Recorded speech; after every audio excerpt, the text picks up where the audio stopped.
Phoenix Knights. Chapter 81 Instant Kill. Chapter 81 Instant Kill. Yugiki jumped in the air and performed a double hand sign. A demonic face appeared, twisted in malice and pain. Hell Valley's profound ranked martial art, demonic face seal. Jian Suifeng shouted. This martial art is focused on striking at one's soul. It is undefendable. Even Radiant Stage cultivators will find it hard to cope with such an attack. The lightest injury is dizziness, while the worst would be death. His words traveled to Zhuofan's ears as a clear warning. Yugiki noticed this but laughed instead. Damn runt, if you dodge, the demonic face seal will kill the girl. If you try to take her, you won't make it. Big brother Zhua, forget about me and leave. I can die in peace knowing you will save my family. Xuaningxiang urged. Zhuofan looked back with a smile, then spoke coldly at Yugiki. She is mine. As long as I'm here, you can't harm her. Then I will kill you, ha ha ha ha. Yugiki pointed and the demonic face wailed on its way towards Zhuofan. Xuaningxiang was nervous and was about to jump in front, but Zhuofan stopped her with his wing boom. The demonic face smashed on Zhuofan and thousands of gray tendrils of energy wrapped around him. The cries of lamentation, similar to that of a being starved for centuries and finally finding food, were heard all around. Xie Tianyang turned towards Jian Suifeng in anxiety, but the latter only sighed. Even a profound heaven expert was powerless in the face of such an attack, least of all a bone-tempering cultivator. Xuaningxiang couldn't hold back her tears. Hi, damn runt, lust is your downfall. A demonic cultivator should be ruthless, yet you let emotion cloud your judgment and make you weak. Yugiki cackled as he turned to Xuaningxiang. Wench, his death is on you. Xuaningxiang watched Zhuofan become gray and her cries became heartrending. If not for saving her, he could have lived. Big brother Zhua, forgive me, it's all my fault. Xuaningxiang sobbed.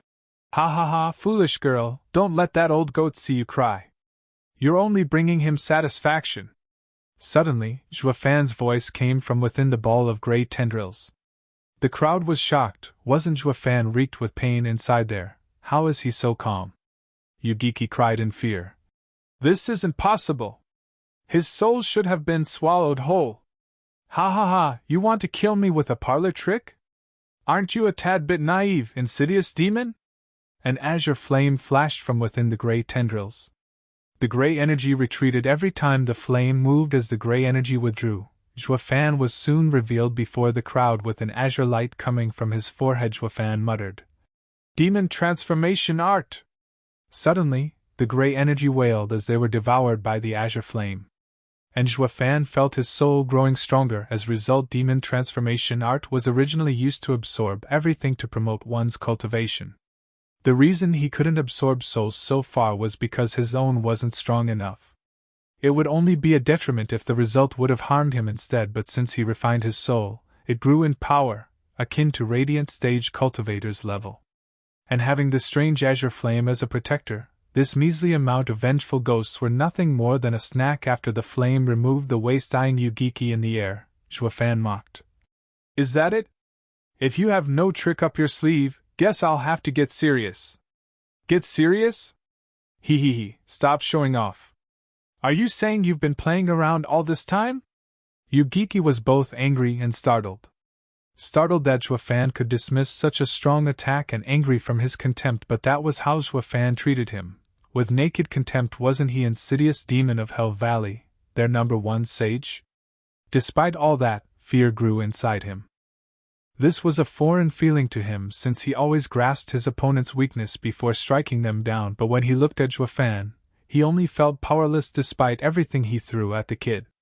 Furthermore, he had a nagging feeling that all his moves were within Zhuofan's calculations. Zhuofan played him like a fiddle, leaving him without a shred of dignity. This fear he had was the worst he ever felt. Chuckling, Zhuofan mocked again. Seventh Elder, I wonder, do you remember what you told me a few months back in the All-Beast Mountain Range? Against true power, all schemes are moot. Yugiki's eyes dilated, his heart sped up, and a bad feeling crept its way down his spine. Today, I throw this line right back at you. Grinning, Zhuofan pointed at the sky. In just one move, I will have your head. Bullshit. Yugiki could no longer take it, and snapped. He now realized.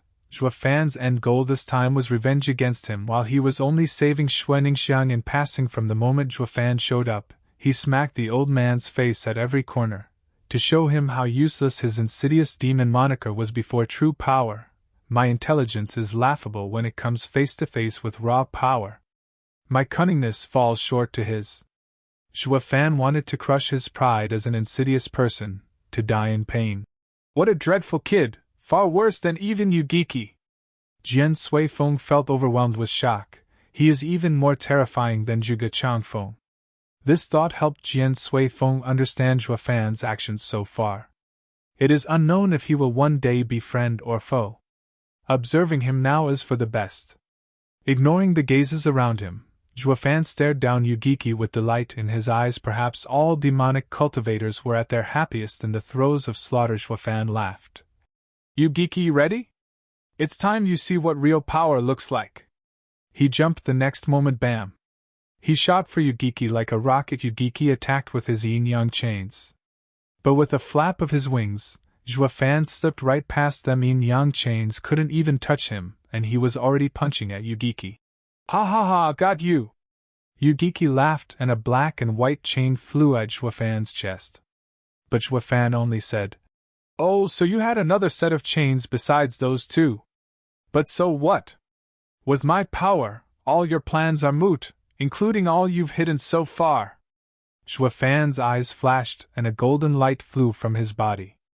It was the Blood Infant after being refined with Diamond Sand. The Blood Infant, which was comparable to a 5th-grade demonic treasure, charged at the black and white chain. The chains couldn't last even a second as Blood Infant tore through it along with Yugiki's arm. Yugiki was shocked to find that the golden light, which passed by his ear, had taken away not only the chain but also his arm. He only now woke up to the validity of Zhua Fan's previous words, so much so that Blood Infant's power scared Yugiki. He had no time to feel the loss of his arm when Zhua Fan's punch was right at his face. Damn runt, you think you can kill me in one move? He knew his death was sealed, but he wasn't about to let Zhua Fan determine how he died, or he really would never rest in the afterlife. The only reason he still fought was for his honor. Whoosh! 3rd-grade demonic treasure Twisted Needle flew from his sleeve towards Zhua Fan's fist. As long as he stopped the fist, he wouldn't die in one blow. Such was the glorious mind of the number 1 sage in Hell Valley. Reduced to after fighting with an equally insidious demon, Zhua Fan was here to make sure he would be left without a scrap of honor. The punch still moved without hesitation, meeting with the Twisted Needle, to the joy and hope of Yugiki, but the crisp sound that resulted from the contact revealed that the Twisted Needle broke in two. The fist was unaffected in the slightest as it bore into Yugiki's chest. Yugiki watched in horror and muttered, What kind of damn monster are you? Humph, I don't mind telling you. My body is as strong as a 5th-grade demonic treasure. Yours was only a 3rd-grade demonic treasure. And as for why I'm such a freak, Zhua Fan's eyes flashed as he recalled the endless anguish and torment he had to live through. Isn't it all your fault? Roaring, Zhua Fan threw his fist and flung Yugiki into the ground, smashing a few buildings. Blood flew from Yugiki's mouth as he watched Zhua Fan in the air with shock and loss. How does your freakish change have anything to do with me? With this final thought, Yugiki's head sagged and breathed his last. His eyes were wide open, never to find peace. Chapter 82 Shocking Fame. Chapter 82 Shocking Fame. Zhua Fan spread his wings among the clouds and hovered like a god towering above the ants. In his hand, he was clutching a still-beating heart which was dripping blood, but the owner of this heart had long met his end and was no more than a stiff corpse, never again able to find peace from the horrors he endured. The onlookers raised their heads in shock, but witnessing the majesty of Zhua Fan, they even forgot to breathe. Fear was almost palpable among the Hell Valley's guards. In just a single blow, the notorious insidious demon, the number 1 sage of Hell Valley, Yugiki died. Xie Tianyang was in denial of what he witnessed. Even Jian Suifeng was swept by fear as he gazed upon the youth hovering in the sky. A true monster! Jian Suifeng muttered. Zhua Fan simply relaxed his grip and the heart dropped down to the ground with a splat, but this casual action seized everyone's hearts as Zhua Fan's cold stare roamed among the people, They lowered their heads in fear, horrified that the demon would set his gaze on them. Juefan, however, only laughed. That guy must have run off to his house. He actually slipped away again. He suddenly swooped down, alarming the people into scattering. But he went by Xuaningxiang and held her. Xuaningxiang let out a short cry before being carried into the clouds. They both then disappeared in a lightning flash in a clearing outside Blue Expanse City. Lightning sparked, revealing Xuaningxiang and Juefan landing. As he eased her onto the ground, she looked at him in puzzlement. Juefan had a faint smile. I said that I will take you out of the city, and I have. Now, I have fulfilled my promise. Is this the outside world? Xuaningxiang darted her eyes around and breathed in, a smile playing on her lips. This is the first time I'm walking outside the city. I'm finally out. Xuaningxiang laughed and blushed. Thank you, big brother Zhua. It's nothing. We shook on it, didn't we? Juefan said. Ninger, this might be the right time to say goodbye. You're leaving? Xuaningxiang jerked her head up, her eyes fixed on Juefan. Where to? He sighed as he said, I don't know. There are still so many things I need to do. The most pressing matters were finding the Lightning Canyon, Heavenly Emperor's remnant, and searching for experts to strengthen the Luo clan. Despite having no clue where to start on any of them, he had to keep looking. Xuaningxiang saw his mind was set and spoke softly. Big brother Zhua, can I come with you? No! Juefan denied. With your strength, you will be in too much danger. Xuaningxiang lowered her head in defeat. She knew she'd be just a burden to him if she went. Juefan tousled her head with a smile. And you still have your clan to look after. Shui clan offended Hell Valley and needs to find someone that can protect it. The Sword Marquis' abode is a good choice. From Xie Tianyang's sharp mouth, he must be quite high-placed. If he vouches for you, Sword Marquis' abode is sure to take you in. Xuaningxiang raised her head then nodded. Now was the time to look for a safe place for her clan. It would be too cruel of her, and selfish, to go with Juefan and leave her father and brothers in danger. She was embarrassed, but still felt reluctant to part with him. Ha ha ha, bye, little sister! Juefan ruffled her head one last time and left with a smile. Tears formed in Xuaningxiang's eyes as she shouted. Big brother Zhua, when will we see each other again? When the thunder ring flashes! Juefan waved as he walked away, the thunder ring on his and Xuaningxiang's fingers flashing. In another area, Jian Suifeng was looking down on Yugiki's corpse, the enemy who robbed him of his 3 fingers. He recalled Yugiki's wretched death, and his mood livened. Oh, Yugiki, what a tragedy befell you, one of the great men of Tianyu Empire! Jian Suifeng found that the Hell Valley guards Juefan routed were now scrambling away from this place, abandoning even their elder's body. Only a cold wind blew over the white hairs on Yugiki's body, which was lying there on the cold and hard rubble. His eyes were wide, despite losing their light. Xie Tianyang was still looking at the sky, in Juefan's direction, but then spoke in a sour tone. Damn bastard, good for you killing Yugiki, but what are you playing at taking Ninger? Tianyang, help the others down, we'll rush to Sword Marquis' abode to heal them. The Shui clan will become Sword Marquis' abode's vassal clan. Jian Suifeng indicated towards the crucified Shui clansman. Xie Tianyang jumped and smiled. That's my intention. 8th Elder, who knew we thought alike? I was also going to save Ninger's clan. Humph, who is like-minded with a brat? Jian Suifeng snorted. You've seen what that little monster is capable of. Only time will tell how far his strength will reach. Since he went out of his way to save these people, it won't hurt to earn his favor. We might even become friends in the future. And in case we stand on opposite sides, we can use these people as hostages to deal with him. Xie Tianyang only smiled wryly at his elder's reasoning. Humph, so you're not saving Shui clan because of me but because of that prick Juefan. Just who is a Sword Marquis' abode's core disciple here anyway? If this gets out, my name will be dragged through the mud. Although secretly cursing, he still went to work. Since this was his aim all along, to help Xuaningxiang, yet none was the wiser as half a mile out, Yu Ming was curled up in shivers. His fear of Juefan grew out of proportion, to such a scale that he might never overcome this hard demon, Bastard, this is the third time. What did I ever do to you? Everywhere I go, you come killing. Last time you killed 2 elders and this time you killed my master. Abomination! You Ming cursed Juefan to high heavens. But when Juefan's cold face resurfaced in his mind, shivers reeked his body. A month later, in the Emperor's gardens of the imperial capital, 2 old men were playing chess beneath a pavilion. One of them was dressed in a golden gown, and had white temples and cloudy eyes. He was the Emperor of Tianyu Empire. The other elderly had a long beard, white hair, and exuded an imposing aura. Whenever a guard looked his way, their eyes were filled with respect. Among the melodious chirping of the garden birds, the chess pieces being moved made for a calming rhythm. Suddenly, a wail broke the blissful peace. Lord Father, something big just happened. A 200-kilo round ball of flesh rolled next to the Emperor. He shook the very earth he stepped on and threw the chess match into a mess, rubbing his forehead. The Emperor smiled dejectedly at the other man, who only smiled understandingly. Songer, didn't I tell you to face all events with calm? And haven't you noticed that I am playing chess with Mr. Sima? Why yes, I know my wrongs. Yuan Song rushed about to the Emperor and the elderly, then wiped the sweat from his forehead. Speak, what is the matter? The Emperor held on to another chess piece. Not minding his son, Yuan Song forced his excitement down, and said in a grave tone.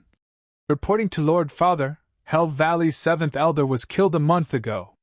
The chess piece in the Emperor's hand clanked on the board, and he looked at the frowning Mr. Sima. Who did it?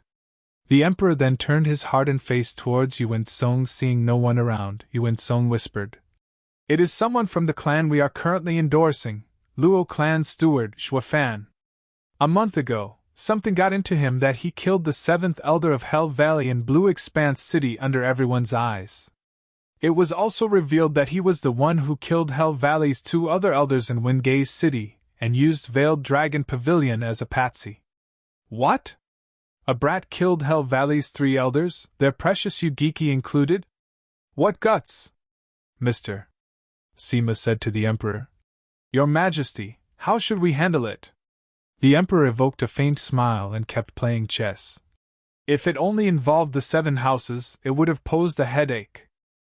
But as matters stand, Yuan Shan won't have the cheek to complain to me. Don't let them snuff out the Luo clan. This pearl of mine is about to reveal its splendor, ha ha ha. Bam! The Emperor slammed the chess piece with delight. Yuan Song looked long at the Emperor, then bowed and left. Prime Minister's residence in the imperial capital. Prime Minister Zhuge Chanfeng laid on a rocking chair with half-closed eyes, swaying gently. Suddenly, a black shadow whispered in his ear. What? Zhuge Chanfeng flashed his eyes open in shock, then sighed. The balance between the 7 houses is now askew. I will need to make ample preparations for the aftermath. And he resumed his previous state, gently swaying on the rocking chair. High Priest's residence in imperial capital. A white-haired elder was reading through some information delivered by one of his men. As he read through, a frown appeared on his forehead, and he signaled his men to withdraw with shaking steps staining his old appearance. The elder walked into the observatory and looked up towards the sea of stars. The star of war is near and turmoil is on our doorsteps.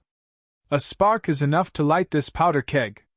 The ruler is about to change. I only hope the people can weather the storm. Veiled Dragon Pavilion's headquarters pavilion. Lord Long Yifi and some elders were in a meeting, but 2 young people were also present, Long Jia and Long Kui.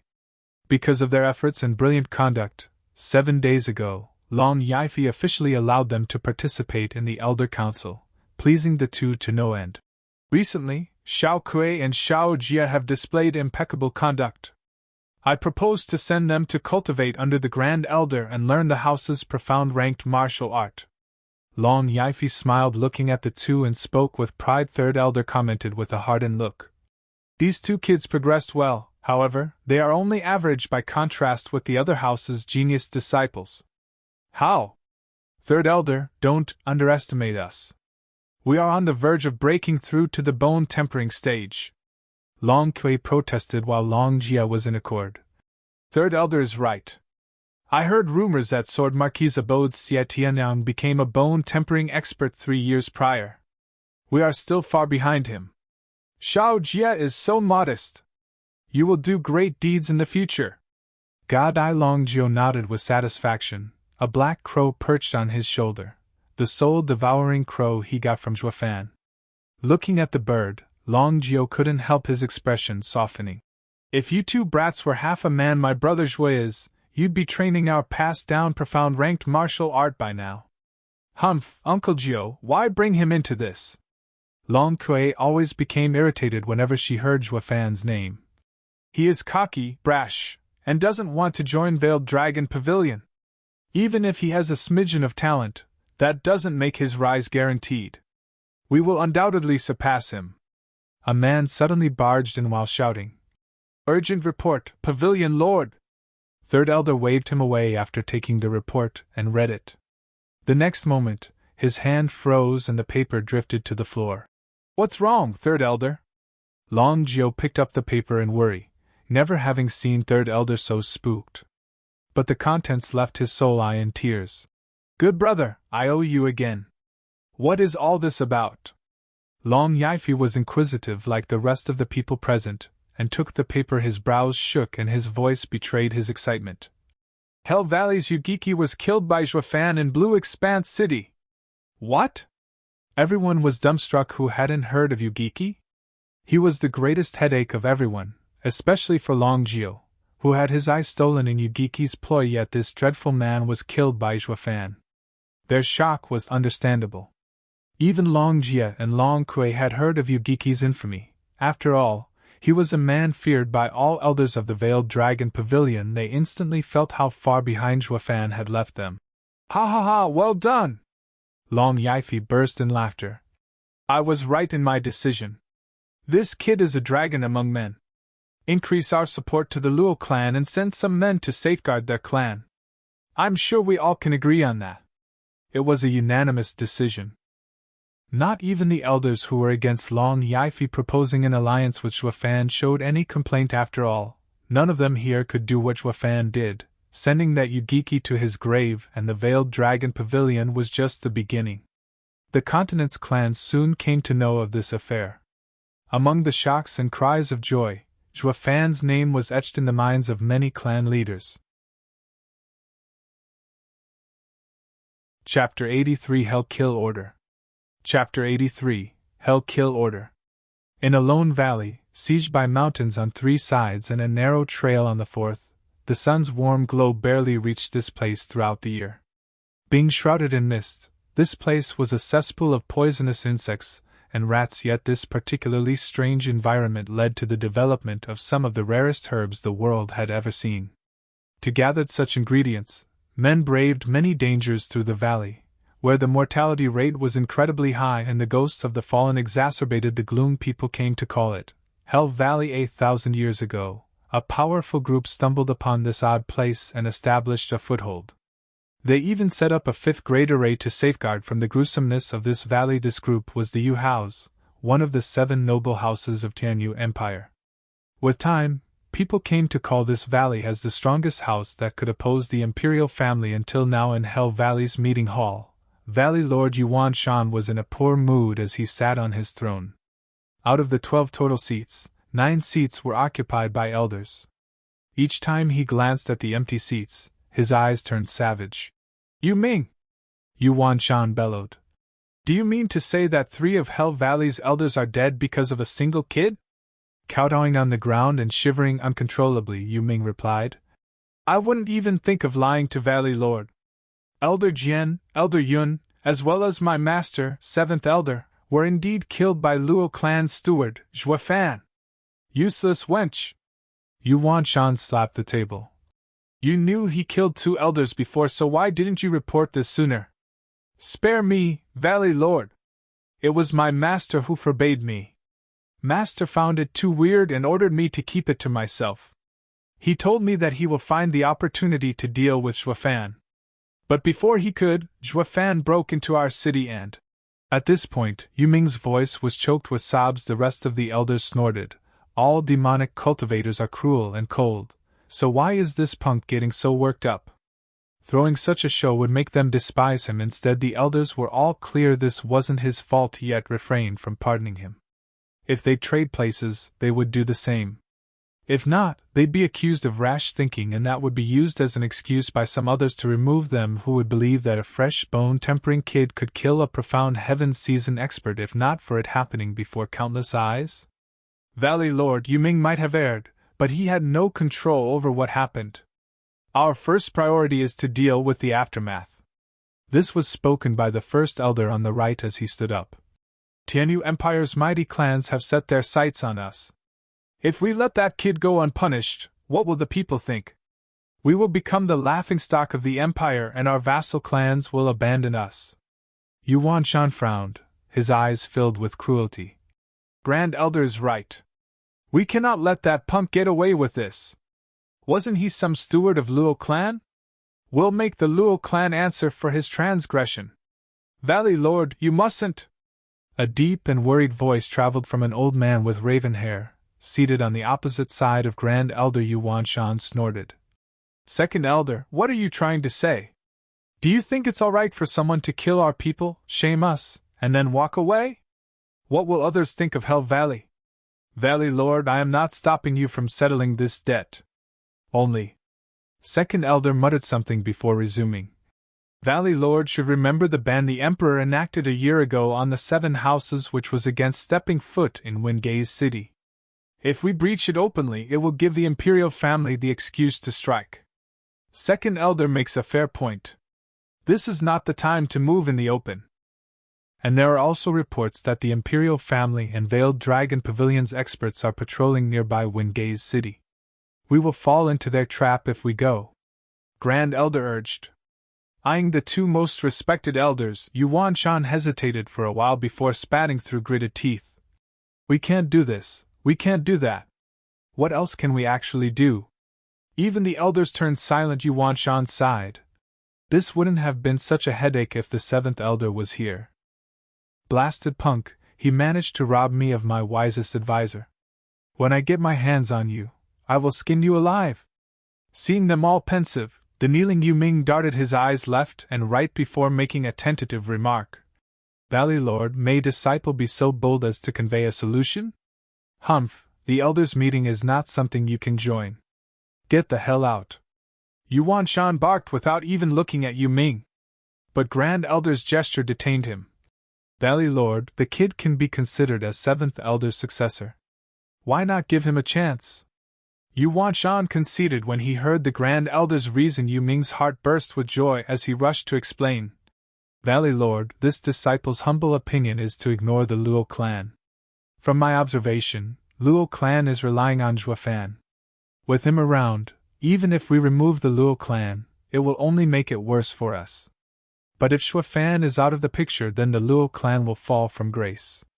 They will have no hope of replacing us, Hell Valley. Yuan Shan's eyes flickered. Go on. Yes. His mouth twisted in a smile. Yu Ming said. We cannot approach Wingay City, but Zhuofan is nowhere near it either.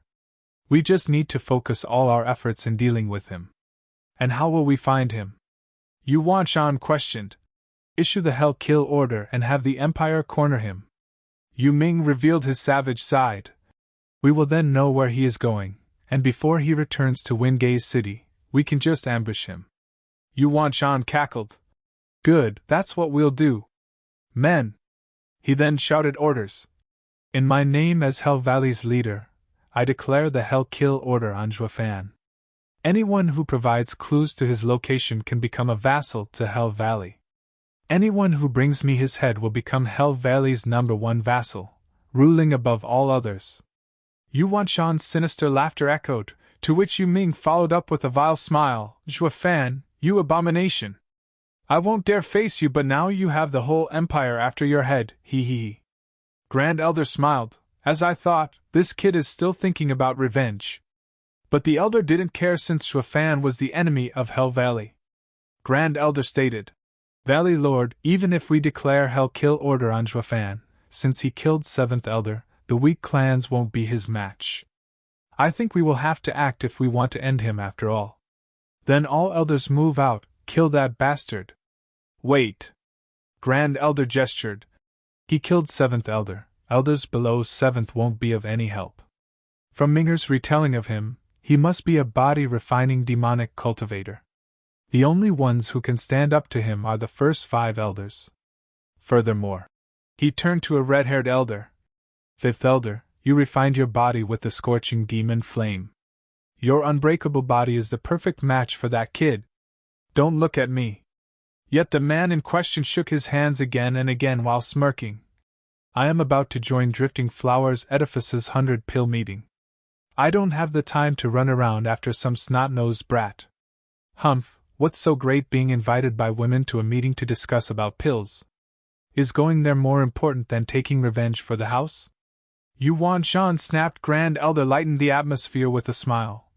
Valley Lord, the Drifting Flowers Edifice may be made up of women, but they are still one of the 7 houses.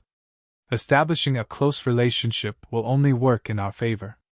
They extended an invitation to 5th elder since they took an interest in his fire attribute cultivation method, in hope of refining new pills. Humph, how did a bunch of skanks climb up to our position?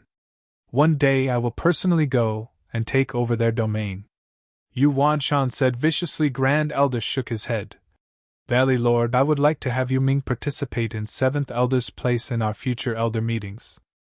Staring at Yu Ming, Yuan Shan nodded. Fine, raise him well, as the next insidious demon, ha ha ha. Yu Ming was overjoyed in his bowing. Meanwhile, in Blackwind Mountain, Captain Pang was cultivating by sitting on 36 blades. His body was riddled with scars.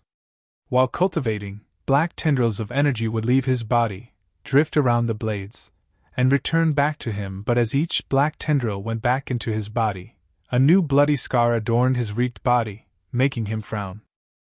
Suddenly, a shadow grew before him and Lei Yuding came from behind, cracking his eyelids. Captain Pang stood up with a smirk. Miss Lei's elusive shadow art is becoming more and more outstanding. I didn't even notice you were coming. Humph, your Wraith art isn't any less impressive, reaching bone-tempering stage in just a year. You're making those clan's geniuses jealous. He, it's all because of Brother Zhua. Captain Pang laughed, and peeked next to him. Not 5 meters from him, a 15-year-old was braving above other blades as sweat marred his brow and trailed along his scarred body, but around him were corpses riddled with wounds, as if hacked by countless edged weapons. Damn it, what kind of vile method are you cultivating? Lei Yuding cursed. Captain Pang replied with indifference. Of the 20 kids you sent, only 1 barely made it. Send me another batch. With just 1 survivor you want more? Lei Yuding raised her voice in shock. Captain Pang smirked. It's actually quite a good result. For 50 to die while training in this art is normal. But for Luo clan, everything is worth it. Humph, you are hard at cultivating, and what is that brother of yours doing? Snorting, Lei Yuding fetched a paper. He killed Hell Valley's 7th elder, and they've issued a kill order. What? Captain Pang burst into laughter. Brother Zhua truly does incredible things, shaking the world everywhere he goes. Then he patted Lei Yuding's shoulder. Miss Lei, don't be too worried. With Brother Zhua's skills, Hell Valley's order won't affect him. Humph, who the hell cares about him? Lei Yuding muttered through gnashed teeth. He just went and provoked Hell Valley over a girl. Since when was he so goody-goody? Captain Pang grinned. So that's what it was, ha ha ha. Sometimes brothers were quite like striking a heroic figure. Hero? My ass! You think I don't know him? Sighing, Lei Yuding turned into a shadow and vanished. Captain Pang shouted the next moment. Don't mention this to young miss, especially the last part. But Lei Yuding's response didn't come. Captain Pang sighed. Ah, women. Chapter 84 Wraith Style. Chapter 84 Wraith Style. Achoo! Who's bad-mouthing me behind my back? In a secluded forest, Zhua Fan scratched his nose and set his eyes on a 100-meter-tall rock. He suddenly flexed his legs and jumped, with the wings behind him flashing with lightning. Wraith Style first move, Soaring Demonic Dragon. Roar! A black draconic image flashed with him at its center. The dragon intertwined with the lightning and smashed into the rock. Boom! The rock crumbled like a stack of cards and Zhua Fan came out with a flash.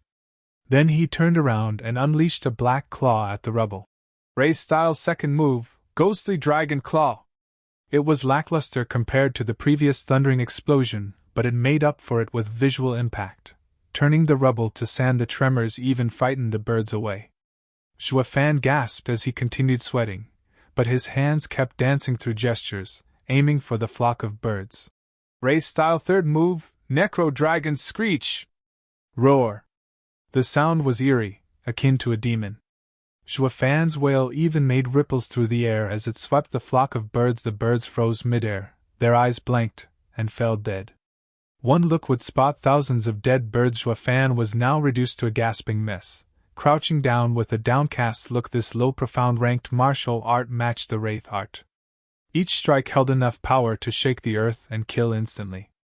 Although ranked low, it was nonetheless strong as a mid-profound ranked martial art. The problem was the high requirement these moves had on the body, making it viable only to Wraith art cultivators. But with Xuefan's refined body, he long surpassed it in theory. These moves should have been easy for him to execute, yet the fact remained. Only after training in them for a month did he realize that he didn't lack in the body department, but in the soul. He was in the first layer of bone tempering stage, and using profound ranked martial art almost exhausted his yuan-chi. The last move, in particular, Necro Dragon's Screech, was a soul attack that could only be trained when one was in the radiant stage with his body and soul refined. His soul power shot up, and even with the added benefit of the azure flame, he just barely succeeded. But it didn't stop him from feeling his vision swoon and collapse. Goddamn! These moves will be the death of me. If I don't kill my enemy with these, he will kill me. Xuefan sighed and sat cross-legged to recover his yuan-chi. Killing Yu-Giki stirred up a hornet nest. He was bound to stumble on a far stronger opponent, and needed to protect himself by training powerful martial arts. As a consequence, he hid for over a month in the mountains to practice, yet the outcome wasn't in the least bit reassuring. Half a day later, Xuefan stood up with a rosy complexion, having recovered his hand flashed, and was now holding a large egg. He looked at the singed marks on the egg with worry. The Thunder Skylark egg was still alive thanks to its mother's spiritual energy. But this only put a delay on things. If he wanted to hatch it, he'd first have to restore its vitality. Just where am I supposed to look for the needed spiritual herbs in this vast world? The egg wasn't fully developed yet, and common herbs wouldn't do any good. He'd need those rare treasures capable of snatching a man's life from the jaws of imminent death. Xuefan couldn't help but frown at this thought. Song Yu, hand over the body tempering pill if you know what's good for you. A sudden shout interrupted Xuefan's musings. His face darkened and walked over. Who's the bastard that dares disturb my peace? Pushing a branch aside, Xuefan saw a man and a woman driving a carriage. The man was around 20 with fine features and at first layer of bone tempering stage cultivation, while the woman was of similar age, charming complexion, and in the second layer they were surrounded by 6 men, of whom 5 were in the 8-9th layer of bone tempering stage, and the last one, an old man, was in the 6th. The pair was now staring daggers at the old man. Humph, the body tempering pill was made by us, the Song clan, through a secret formula to join in the 100-pill meeting. You think I'm just going to give it away? The man snorted and a first-grade spiritual weapon appeared in his hand. Xuefan smiled in derision. The body tempering pill was a 4th-grade pill, useful in tempering one's bones, and also useful in aiding a 9th-layer chi condensation cultivator in breaking through to the bone tempering stage. The only downside was that it could only be used once for the genius Xuefan, who was worry-free about breaking through to bone tempering stage. This pill was garbage. And this crappy pill was made from a secret formula. What a bunch of weaklings. But the bloodshot-eyed old man thought otherwise. Ha ha ha, Song Yu, Song Qian, aren't the two of you in the bone tempering stage at such a young age thanks to it? Your third-rate clan, which sees the secret formula for a 4th-grade pill, is being too greedy. It's best if you just hand it over. Humph! We would rather die. Song Qian and Song Yu charged at the old man, who did the same. Bam! From just a single palm attack, both of them drew wide arcs in the air trailed by their blood. Despite being in the same stage, the difference of 5 to 6 layers wasn't something they could overcome. He, Miss Song Qian, is this necessary? Be good and hand the pill and its formula. Are you going to force this old man into patting down the both of you? The old man eyed Song Qian's enticing curves and let out lascivious laughter. Song Qian glared with hatred but then sighed and looked at her brother. Are you scared? I am not. Song Yu steeled himself. Then let us die together. At least the clan's formula won't land in that old bastard's hands. Song Qian made a downcast smile and raised Song Yu's spiritual weapon to their necks. This scene stirred Zhuofan's heart, his mind drifting to the siblings in the Wingate city. They would have had the same ending if I wasn't compelled by the heart demon at that time. Sighing, Zhuofan shot a leaf at the pair. Whoosh. Just when it was about to slit their throats, the weapon fell off her hands. Who's there? Both the siblings and the old man shouted anxiously. Is it really necessary to kill them over a fourth-grade pill? Zhuofan stepped out of the tree line. The old man laughed. Here I was nervous who might come, and it's only a brat fresh into the bone-tempering stage. He mocked Zhuofan. Kid, aren't you a demonic cultivator? Everyone knows demonic cultivators are the most savage and ruthless bunch out there, and you have the cheek to preach me on mercy? I'm not preaching mercy, but power. Zhuofan sneered. Now that I have witnessed this matter, you can't kill them. Humph, with just you. The old man's eyes glinted with malice as Song Qian shouted anxiously. Little brother, run! Save yourself and forget about us. Run? Too late. While Song Qian was urging him, the old man charged at Zhuofan with a snicker. Kid, you only got yourself to blame for poking your nose where it does not belong. The siblings could only close their eyes to be spared of the horror, yet with a crisp sound, Zhuofan stood unfazed while the old man fell in a pool of blood. Headless, the laughing old man was dead in an instant, and despite the others having smiles on their faces, their eyes were filled with terror. They clearly saw how Zhuofan made a casual attack and popped the old man's head. Monster! A scream echoed and the others ran for their lives. Zhuofan didn't care about them and turned to leave. Wait! Song Qian called. Her eyes were in shock of Zhuofan's immense strength. Despite similar cultivation levels, it was as different as heaven and earth. Chapter 85, 100 Pill Meeting. Chapter 85, 100 Pill Meeting. What is it? Zhuofan asked as he turned slowly. He noticed the elegant beauty, yet he didn't bat an eyelid. Song Qian was the one to be affected by his gaze instead, blushing and lowering her head. I have yet to know little brother's name. One day, the Song clan will repay you for saving our lives. No need. Saying so, Zhuofan started leaving. Startled, Song Qian felt somewhat discouraged in her heart. All males in 100 miles of Song clan would be speechless in her presence, yet Zhuofan gave her the cold shoulder. This led to the rising discontent inside her. She skipped before Zhuofan and stopped him by raising her hand, but he just frowned. Is there anything else? This fool! Song Qian was cursing inside but showed an enticing smile on the outside. Little brother, where are you planning on going? None of your business! Zhuofan bypassed her with a snort. Song Qian's mouth was twitching as she shouted. We are on our way to 100 Pill Meeting. Why not join us? Zhuofan paused, then turned. Drifting Flowers City, the home of Drifting Flowers Edifice, one of the 7 noble houses? Exactly, nodded Song Yu as he rushed over. Drifting Flowers Edifice holds the 100 Pill Meeting once a decade. It is a gathering where famous alchemists from clans around the empire compete over their refining method. If luck would have it, the Drifting Flowers Edifice would take notice of you and take you in as a vassal clan. Zhuofan scratched his nose. 100 Pill Meeting is bound to have plenty of rare ingredients, and the chance is high for me to find the treasures to restore the egg. He made a lopsided grin. Your words caught my interest. I would very much like to see the 100 Pill Meeting. Great! Let's go together. Song Qian jumped in joy. Zhuofan smiled. Assuming another identity while entering one of the 7 houses isn't a bad idea. The Song siblings were glad he agreed. With Zhuofan's strength, nothing would stop them from reaching Drifting Flowers City. Oh, what do I call little brother? Luo Fan. Fan scratched his nose. He could no longer risk giving his real name, not since Blue Expanse City. He figured the entire Tianyu Empire was privy to his name by now. Then again, he was Luo Clan's steward, and using their name was perfectly normal. Song Qian, Song Yu!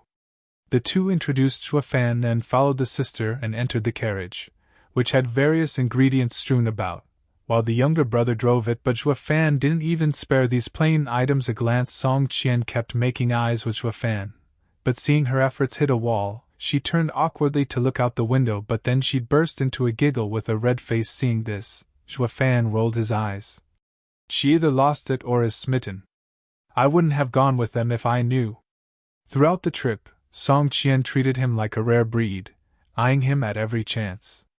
He tried his hardest in switching places with Song Yu, but the kid turned him down, and he was forced to endure the doe eyes from Song Yu's sister. After a long half a month, the carriage slowly approached the city's gates. Song Yu laughed. Brother Luo, sister, we're here. About freaking time. Fan stepped out in a rush from the red-hot gaze of the other passenger. But then he cursed when he noticed the gate. How in the hell is this Drifting Flowers City? Why did you even stop here? The plaque above the gate read, Orchid City. This wasn't under any of the 7 houses' jurisdiction, but the imperial family. Ha ha ha, Brother Luo, calm yourself. An old friend of my father stays here. We've come to Orchid City to buy ingredients from him before setting out to 100-pill meeting. Hearing this, Fan could only sigh. Will my suffering ever end? Song Qian stepped out and glared. Do you hate being around me? Fan just shrugged, but Song Yu laughed and revealed a vulgar smile. Brother Luo, I know exactly how you feel. I am the same, itching to get to Drifting Flowers City. They say the 15 overseers of Drifting Flowers edifice are like fairies, and the edifice lord an outstanding beauty, proclaimed as the #1 beauty in the empire. If I can see her once, my life is fulfilled. Song Yu wore an intoxicated look. It was as if he could really see them, but then he woke up and noticed his sister looking glum and disdained. But even my sister's beauty is hard to come by. Although, how could a man pick just one, when the world is filled with ravishing beauties? Xiao Yu, what did you say? Song Qian heard him, and her glare sent him shivering. Fan just shook his head. They're a pair of clowns, one love-struck, the other a moron. I need to get far away from them, or I'll find myself at their level soon. Qianer! Their conversation was interrupted when they heard a shout. Song Qian stiffened, knowing who the person was. It came from a finely clothed young man, who looked casual and confident in his demeanor. He was around 20 years old, and in the 4th layer of bone tempering stage. Song Qian, however, seemed not too eager in seeing him, giving an awkward greeting. Brother Tianlei! Song Yu also stiffened, whispering to Fan. He is Chi Tianlei, Orchid City's top clan's young master. The Chi clan is an old friend of ours, but they are a second-rate clan and they always make a point to show it. Also, Chi Tianlei is crazy for my sister. Fan sighed, already feeling regret following this pair. The Luo clan and Song clan were similar, but the former had the privilege of demonic emperor gracing them with his presence, elevating it to a first-rate clan. Similar people, different fates. Qianer, who's he? Even as Chi Tianlei was caressing Song Qian's fair hand, he was always watching the other two. But while his eyes were filled with contempt for Song Yu, it revealed only hostility towards Fan. He is Brother Luo, our friend. Song Qian was fearful of Chi Tianlei, but even with a tremor in her voice, she tried to protect Fan. She then rushed to change topics. Tianlei, how did you know we're coming today? I received Uncle Song's letter and estimated when you'd arrive. Chi Tianlei spoke casually, then marched before Fan, pushing aside Song Qian, who blocked his way. Who are you to Qianer? Brother Chi, he is my friend. Bam! Chi Tianlei slapped Song Yu away. I wasn't asking you. He turned toward Fan with a wild look. Speak, what is there between you two? Fan saw Song Qian helping her brother. Looking at their terrified states, he knew they were oppressed by this young master of the Chi clan. On our way, we ate together and slept together. We practically never left the carriage. You tell me if there's anything between us. Song Qian was shocked, knowing he did it just to spite Qi Tianlei, and Qi Tianlei's eyes were now bloodshot as he unleashed his power. Wretched filth, I will have your head, he declared as he threw himself at Zhuo Fan, but Zhuo Fan remained calm and unmoving. Then, a sudden sound was heard and a ripple spread from Zhuo Fan's chest. Ice-cold killing intent swept everyone's minds, freezing them. They were scared as rabbits, powerless to even resist it. Qi Tianlei looked as if he was seeing a demon from hell, shivering all the while. As for his fury, it vanished into nothing. Killing with intent was a radiant stage expert's absolute power. Zhuo Fan was no radiant stage expert, but his soul was strong enough to train in the Wraith style's necro-dragon's screech. It was far from being able to kill with intent, but enough to scare. This was a feat not even a profound heaven expert was capable of, yet a freak of nature like Zhuo Fan could. Strolling before the shivering Qi Tianlei, Zhuo Fan whispered in his ear, "The next time you try showing off before me, I will end you." Qi Tianlei hit the ground with a thud and couldn't stop sweating while the Song's siblings stood shell-shocked. Chapter 86 Murderfest. Chapter 86 Murderfest. He scared them into submission without lifting a finger. Just how was he a bone-tempering cultivator? Song Qian and Song Yu saw a whole new Zhuo Fan and their hearts started racing. Whoosh! Suddenly, a figure landed before Qi Tianlei. He checked the young master and became enraged, finding him unconscious. Who did this? The newcomer whipped his head back and roared, his eyes flickering with flames of rage. But then he noticed Zhuo Fan, and all of a sudden his anger diffused. Zhuo Fan frowned and took a much closer look at him. The man was around 40 years old, with a beard and at peak bone-tempering stage. From the fine clothes he was wearing, it was clear he was a clan head. Song Qian, who was roused from her shock by the shout, began apologizing with tears welling in her eyes. "Forgive me, uncle, it's all my fault. Take it out on me." The man's eyes then noticed the Song's siblings and his gloomy face cleared up with a laugh. "Ha ha ha, so it is Qianer. I was wondering why this brat ran so fast to the city gate. Seems like it was to welcome honored guests. So it was all a misunderstanding. Come, follow me to our home. You've come a long way to Orchid City, it must have been tiring. As your host, I'll do my best to make you comfortable." The man overlooked Qi Tianlei's situation and simply shouldered the unconscious fellow as he took the lead. The way he switched tunes real quick, and how he took sideways glances on and off at Zhuo Fan, the latter felt it as a warning. "What was all that about being looked down on by Qi clan? You were clearly trying to fool me." Zhuo Fan smirked.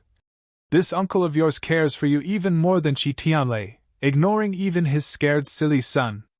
Why would he? He is Qi Ganglai, the Qi clan head, and not once did he look kindly on us." Song Yu said, confused. "But today he's like a different person. Qi Tianlei is his only son, the apple of his eye. Something odd is going on for him to ignore his son's plight. Yeah, baffling." Zhuo Fan scoffed. Song Qian watched Qi Ganglai leave, then turned to the other two. "What's so strange? He must be in a good mood today, so don't make assumptions. At least he didn't pursue it, or we would have been worse off." "Just him?" Zhuo Fan sneered. What could a peak bone-tempering cultivator amount to when not even a profound heaven expert was a match for Zhuo Fan? As his strength grew exponentially, he felt the return of his confidence as the demonic emperor. But anyway, the Song's siblings were clueless to his strength. Song Qian walked to him with quick steps, then rolled her eyes. "I know you're great, but that's within the bone-tempering stage. Could you handle a profound heaven expert? If you get on their bad side, not even we can help you." Zhuo Fan scoffed. Song Qian shook her head, but her eyes never left Zhuo Fan. His haughty and condescending attitude stirred her maiden heart. In fact, she felt oddly safe next to him, something she never felt with anyone before. The Qi clan welcomed the trio in their residence, and before they could leave to purchase any ingredients, the Qi clan head's message came that he wanted to reminisce with the siblings without a choice. Song Qian and Song Yu went to see Qi Ganglai while Zhuo Fan was left alone in the guest house. "Now I can finally get some cultivation done in peace and quiet." 6 hours later, the door creaked open. Zhuo Fan, sitting on his bed, saw the Song's siblings tiptoeing inside. Did you finish your talk with Qi Ganglai? Song Qian and Song Yu jumped in fright, then nodded woodenly, their eyes full of fear. What's up? Was that old coot hard on you? Zhuo Fan asked with suspicion. They both denied. The more Zhuo Fan looked at them, the more he felt his suspicion grow. Song Qian laughed dryly. Brother Luo, Qi clan head is holding a feast in our welcome. Come join us. Zhuo Fan smiled. Since it is for you too, I won't go as I don't know him. You can't! Song Yu exclaimed, but tried to save the situation and dispel Zhuo Fan's doubts with a forced laughter. Brother Luo, this is the Qi clan's residence. The clan head even threw a welcoming feast for us. It would be crass of us if we are not present. Zhuo Fan raised an eyebrow. Do I have to? Yes. They both nodded. Zhuo Fan stood up with a sneer and said, Lead the way. We must join the festivities if he went so far as to invite us, even if it ends up a murder fest. His words had the two siblings shivering and looking guilty. Arriving at the hall, they saw Qi Ganglai seated on the main seat with a smile while 9 other bone-tempering elders flanked his sides at a round table. Looking closely, the table had 3 lone empty seats in the furthest corner of the hall, with walls on either side of them. Zhuo Fan secretly mocked them. It's ridiculously obvious that they want to attack me. The fact my seat is in the worst possible position proves it. Can't you be any more obvious? He let out a faint smile and didn't let it get to him. Even if they attack together, their end is still the same. Zhuo Fan and the siblings arrived at their seats with a fake smile. Qianer Xiaoyu, I am most pleased with your visit to our city.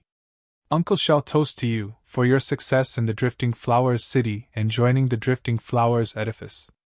Qi Ganglai laughed as he drank. The others followed suit, and the Song siblings were no exception. Yet Zhuo Fan only brought the cup to his nose and then sported a wide and ineffable grin before placing it on the table. Qi Ganglai frowned a bit as the atmosphere grew tense. Ha ha ha, little brother is called Luo Fan, right? Qianer told me about you, how you looked after them on your journey. I shall toast in gratitude. Qi Ganglai drank another cup, yet Zhuo Fan was as still as a rock this time. The people around the table eyed Zhuo Fan viciously. Qi Ganglai gave them looks to calm down and said, Brother Luo, I am the Qi clan head and am offering you a toast. Aren't you going to reply in kind? As wine takes a heavy toll on one's body, I have learned to abstain from drinking. Zhuo Fan grinned. And I'd recommend Qi clan head do the same. Who knows what mistakes one can make in their drunk haze? You might earn the ire of someone you should not and end up destroying yourself and your clan.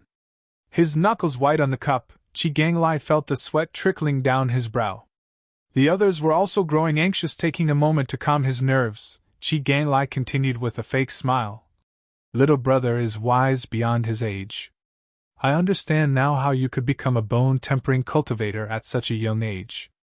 But a youth should be more impulsive and learn to live in the moment. Enjoy the simple pleasures of life. Qi Ganglai laughed, hinting at the cup before Zhuo Fan. The latter shook his head. Life is enjoyable as long as you have it. I am young and don't plan on leaving this wonderful world just yet. Losing his patience, Qi Ganglai rose from his seat and shouted. What do you mean by this? Ha ha ha, cut the act. You know who I am, else you wouldn't have set up such an obvious trap.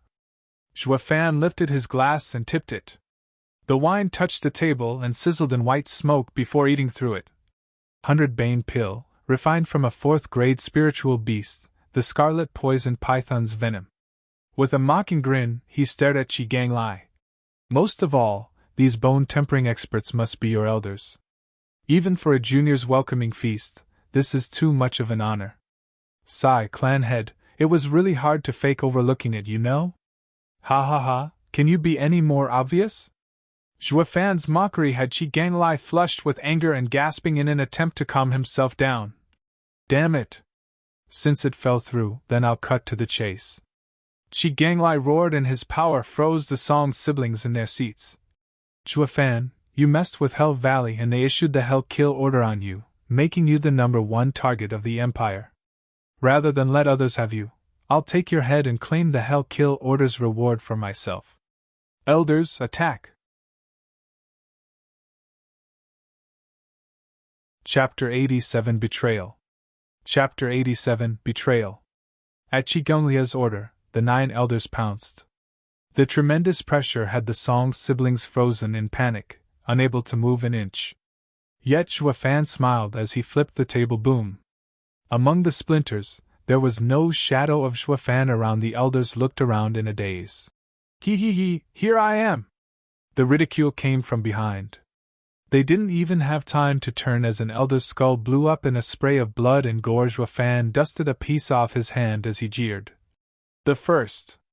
The elders were speechless from the show of strength Zhuofan displayed. He was in the same stage as them and was attacked from every direction, yet he still managed to pull off a kill. The rumors were true, you really are a monster. No wonder 7th elder died at your hands. Chigonglia's eyes shivered as he watched Zhuofan in fear. Zhuofan looked down on him with a smile. And you chose to attack anyway. Hell Valley can't hold me and you think you have what it takes. He, fortune favors the bold. The bigger the danger, the greater the reward. Chigonglai grinned as he charged with a crazed look.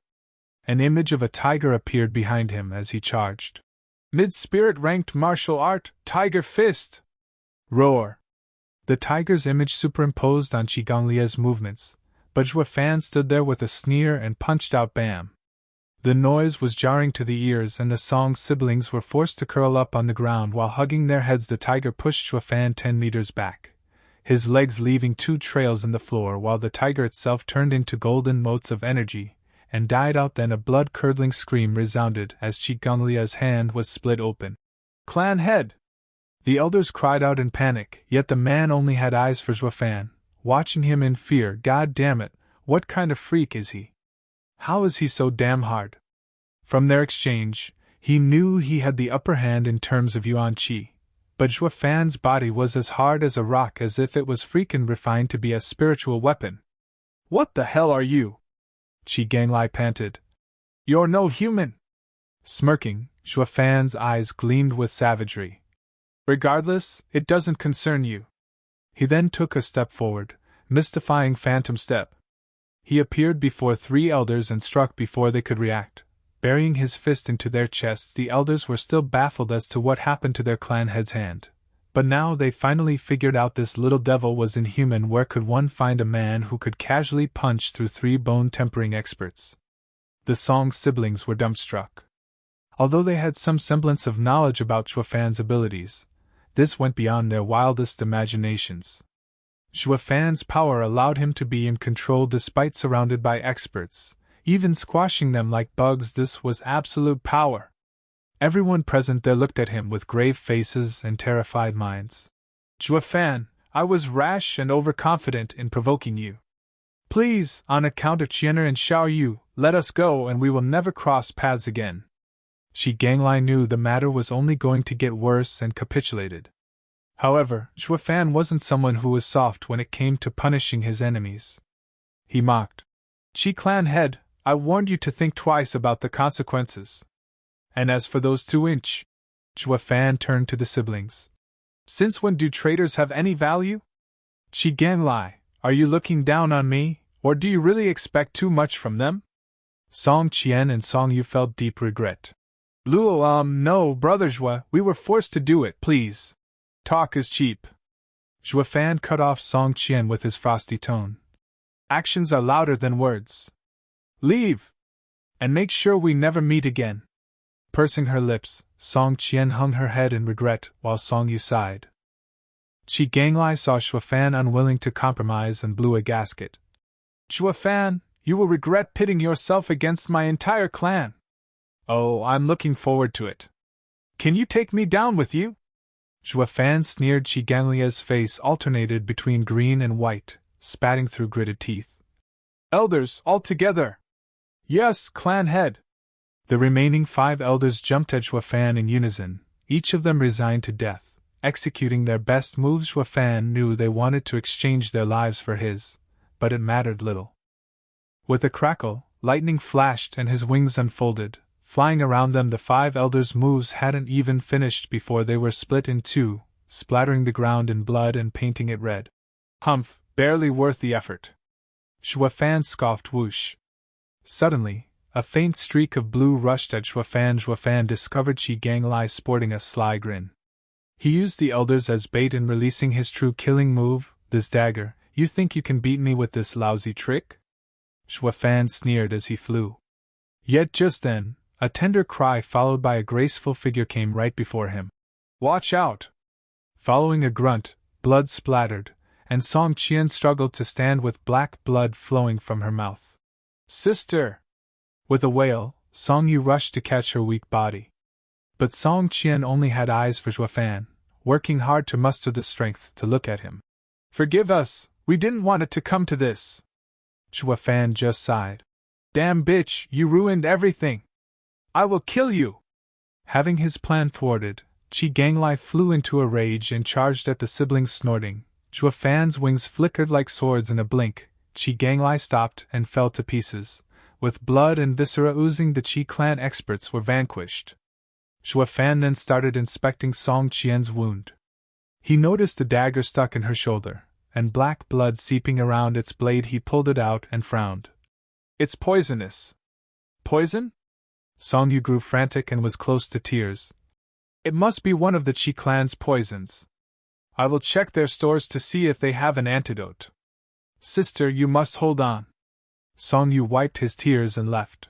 Wait! Xuefan jumped to his feet to stop Song Yu, but a frail hand caught his arm. He looked down at the pale Song Qian. Don't go! Song Qian's faint voice came. Xuefan gave a curt nod and steadied her by placing his palm on her back. I only wanted to tell your brother this poison can be removed with Yuan Qi. Ha ha ha, he is always impulsive, unlike you. A faint smile adorned Song Qian's wan face, and her delicate hand touched his. A pair of glistening eyes locked his own in an unshakable gaze that unnerved Xuefan. He felt as if they were back in the carriage, worried about her state. He rushed to clear the poison, however. When his Yuan Qi entered her body, he found a problem. Why can't I find its source? This hardly ever happened. Based on his experience, there were two reasons. 1. Because she never got poisoned, and 2. This type of poison couldn't be sensed with Yuan Qi. He found Song Qian's health deteriorating and came to a decision. Since Yuan Qi was useless, the second method implied drawing out the poison, but the wound's close position to her chest made it hard not to encroach upon her dignity. This will make it terribly awkward. Chapter 88 Trap. Chapter 88 Trap. What is it? Song Qian found Xuefan making an odd expression and asked after muttering to himself. Xuefan spoke. That is, the only choice is to suck the poison out. Song Qian understood from his hesitation, and her pale face was tinted pink. Then, sorry to trouble you. Song Qian's soft voice rang hard in his ears. The delicate and charming look would stir anyone's sympathy. Licking his dry lips, Xuefan ripped her clothes around the wound and exposed her fair-skinned. Song Qian shuddered as she closed her eyes with a red face. She knew what was about to happen, but when her clothes tore, she still gasped. Then, 1,000 pardons, Miss Song. Xuefan forced a smile in this awkward situation and neared his mouth to the wound, beginning to draw the poison out, but the longer he sucked, the more doubts sprouted. Why is the blood spicy? Why is Song Qian's blood normal, as if she wasn't poisoned to begin with? However, he pushed aside all conflicting thoughts and kept sucking to make sure she was out of harm's way, that is, until her blood turned scarlet again.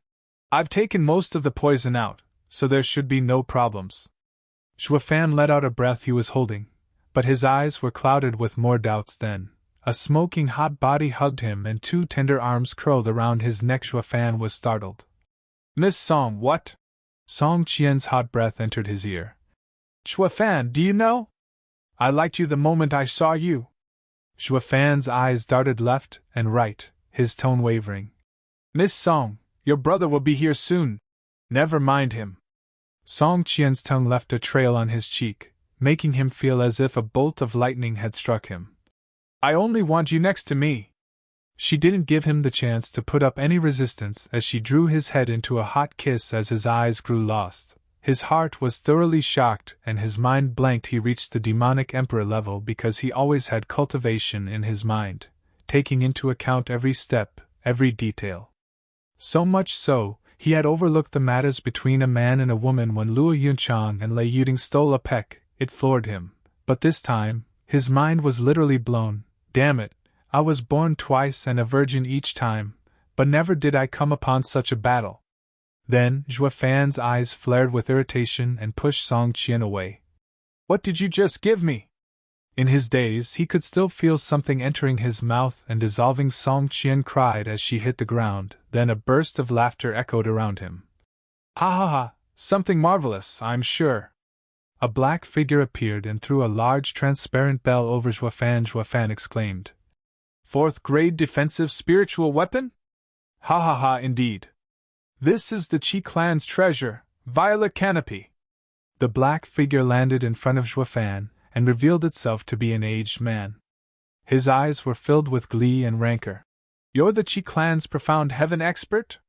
Zhua Fan tried to get up, but his head swooned, falling back to his knees. What's going on? Am I poisoned? Ha ha ha, that's a powerful toxin of the Qi clan, Soul Devourer. The old man mocked.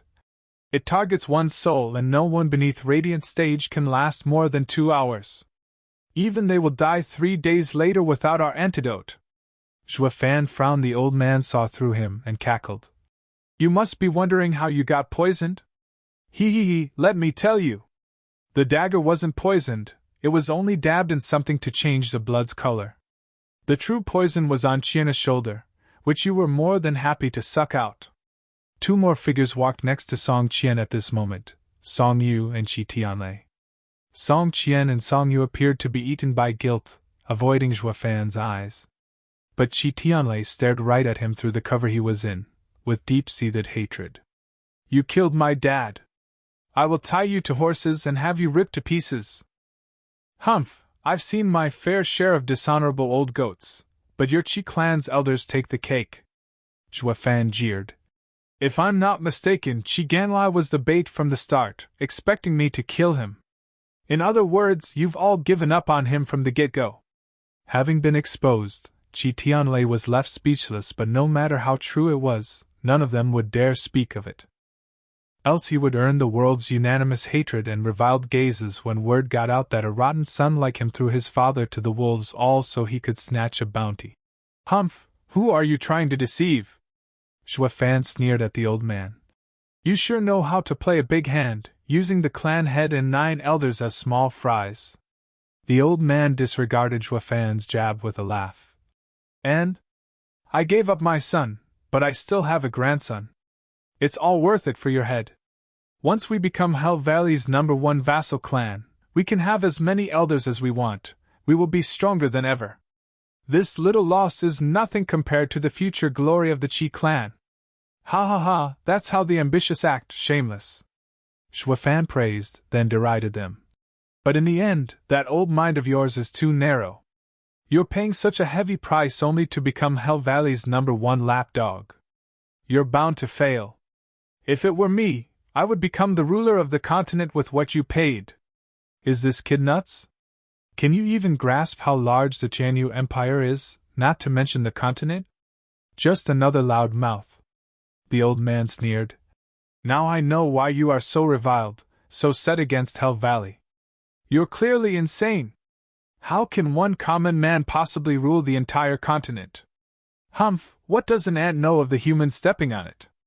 Zhua Fan shook his head and asked. Oh, I forgot to mention, but I do dab in alchemy myself, you know? If her shoulder had poison on it, I would have known. Hee, I heard you killed Yugiki. This speaks volumes of your own twisted mind for having fought him. You think we'd use common poison when dealing with you?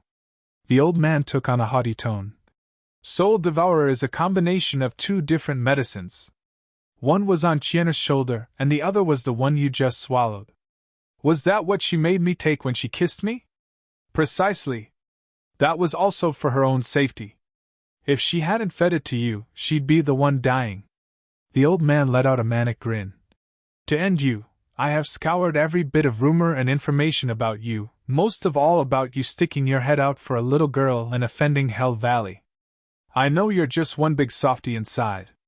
How ironic this came to be your downfall. Zhua Fan mocked himself, Who knew my fight with Yugiki was twisted into a hero saving a damsel? Then again, it is true. Also, saving a woman was the first thing I did after I rebirthed, wasn't it?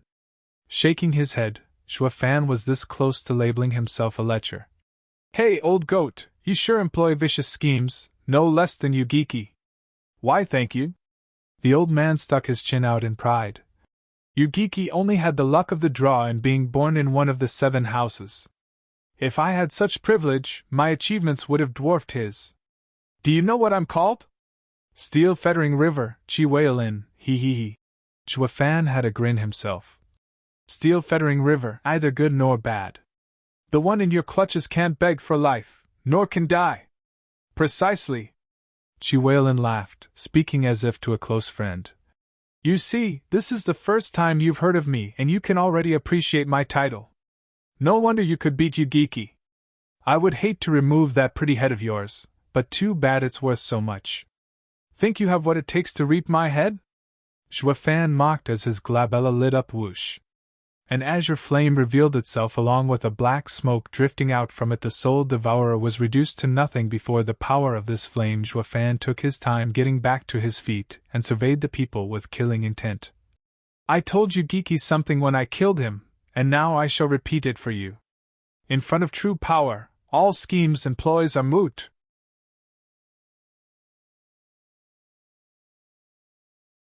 Chapter 89 Cold-Blooded Slaughter. Chapter 89 Cold-Blooded Slaughter. P4553R.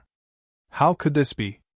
Xuefan's casual rise to his feet left everyone astonished, especially Chi-Wei-Lin. The soul devourer passed on through generations, a radiant stage expert killer, was dealt with just like that. What is that?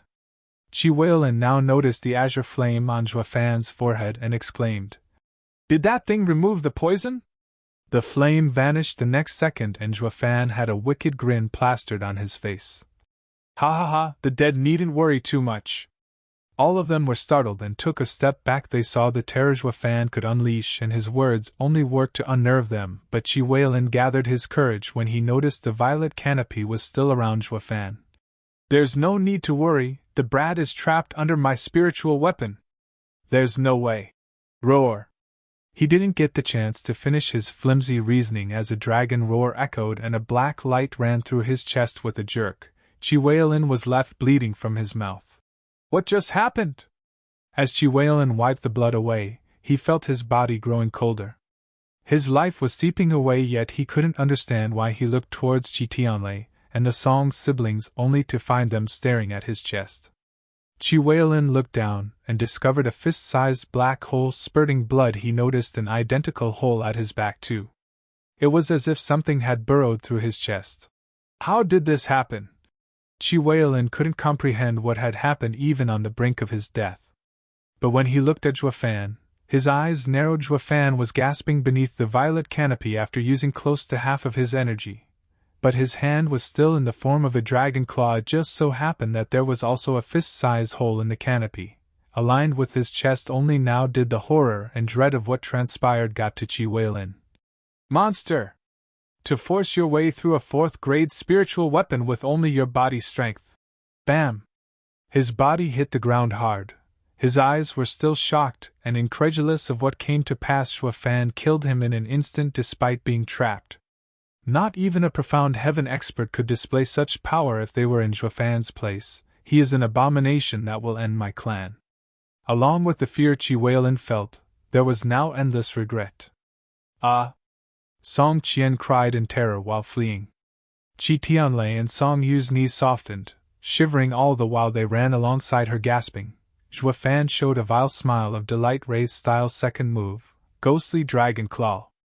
Among the profound ranked martial arts, Xuefan could only employ one move fully, yet it still sapped half of his strength. But the power makes it all worth it. The Wraith style was suited to a body cultivator. The stronger the body, the more outrageous the blows. However, the end result exceeded Xuefan's imagination. It was a perfect match for his 5th-grade demonic treasure body. At first, he only thought of giving it a shot and breaking the 4th-grade spiritual weapon. Yet the result showed that the spiritual weapon was like paper in front of the ghostly dragon claw. Hee. I was right in my course of action. Since my freaky body refining worked, a stronger martial art was only fitting. Zhou Fan revealed a radiant smile then, his wings whipped out with a flurry rumble. The broken violet canopy turned to pieces and Zhou Fan eyed the trio in the distance with coldness. His wings flapped, and he was on them in seconds. He then blocked their retreat, and the trio stumbled to the ground with pale faces. Go ahead, run! Zhou Fan's vile smile was a prelude to the horror that followed. Let's see who's faster, me or you. Why, young Master Zhou, the Qi clan was blind not to see your greatness. You killed my grandfather and my dad, please let me go. Qi Tianlei was so scared by Zhou Fan's twisted grin that he was pounding the ground with his forehead. All the while shedding bitter tears, Zhou Fan gave a faint smile and hoisted him by his neck. Now that you said it, it's best I kill you too, to accompany them in death. Black tendrils left Zhou Fan and burrowed into Qi Tianlei. In but seconds, Qi Tianlei was turned to dust, scattered to the four winds. The Song siblings were close to having a mental breakdown witnessing such a gruesome murder. Zhou Fan smiled. Is there anything you want to say at this point? In the end, it was Song Qian who spoke through trembling lips. Brother Zhou, we were compelled. The Song clan is a minor clan and can't defend even the Qi clan. Let my life douse your anger, but please leave the Song clan our last heir. Sister!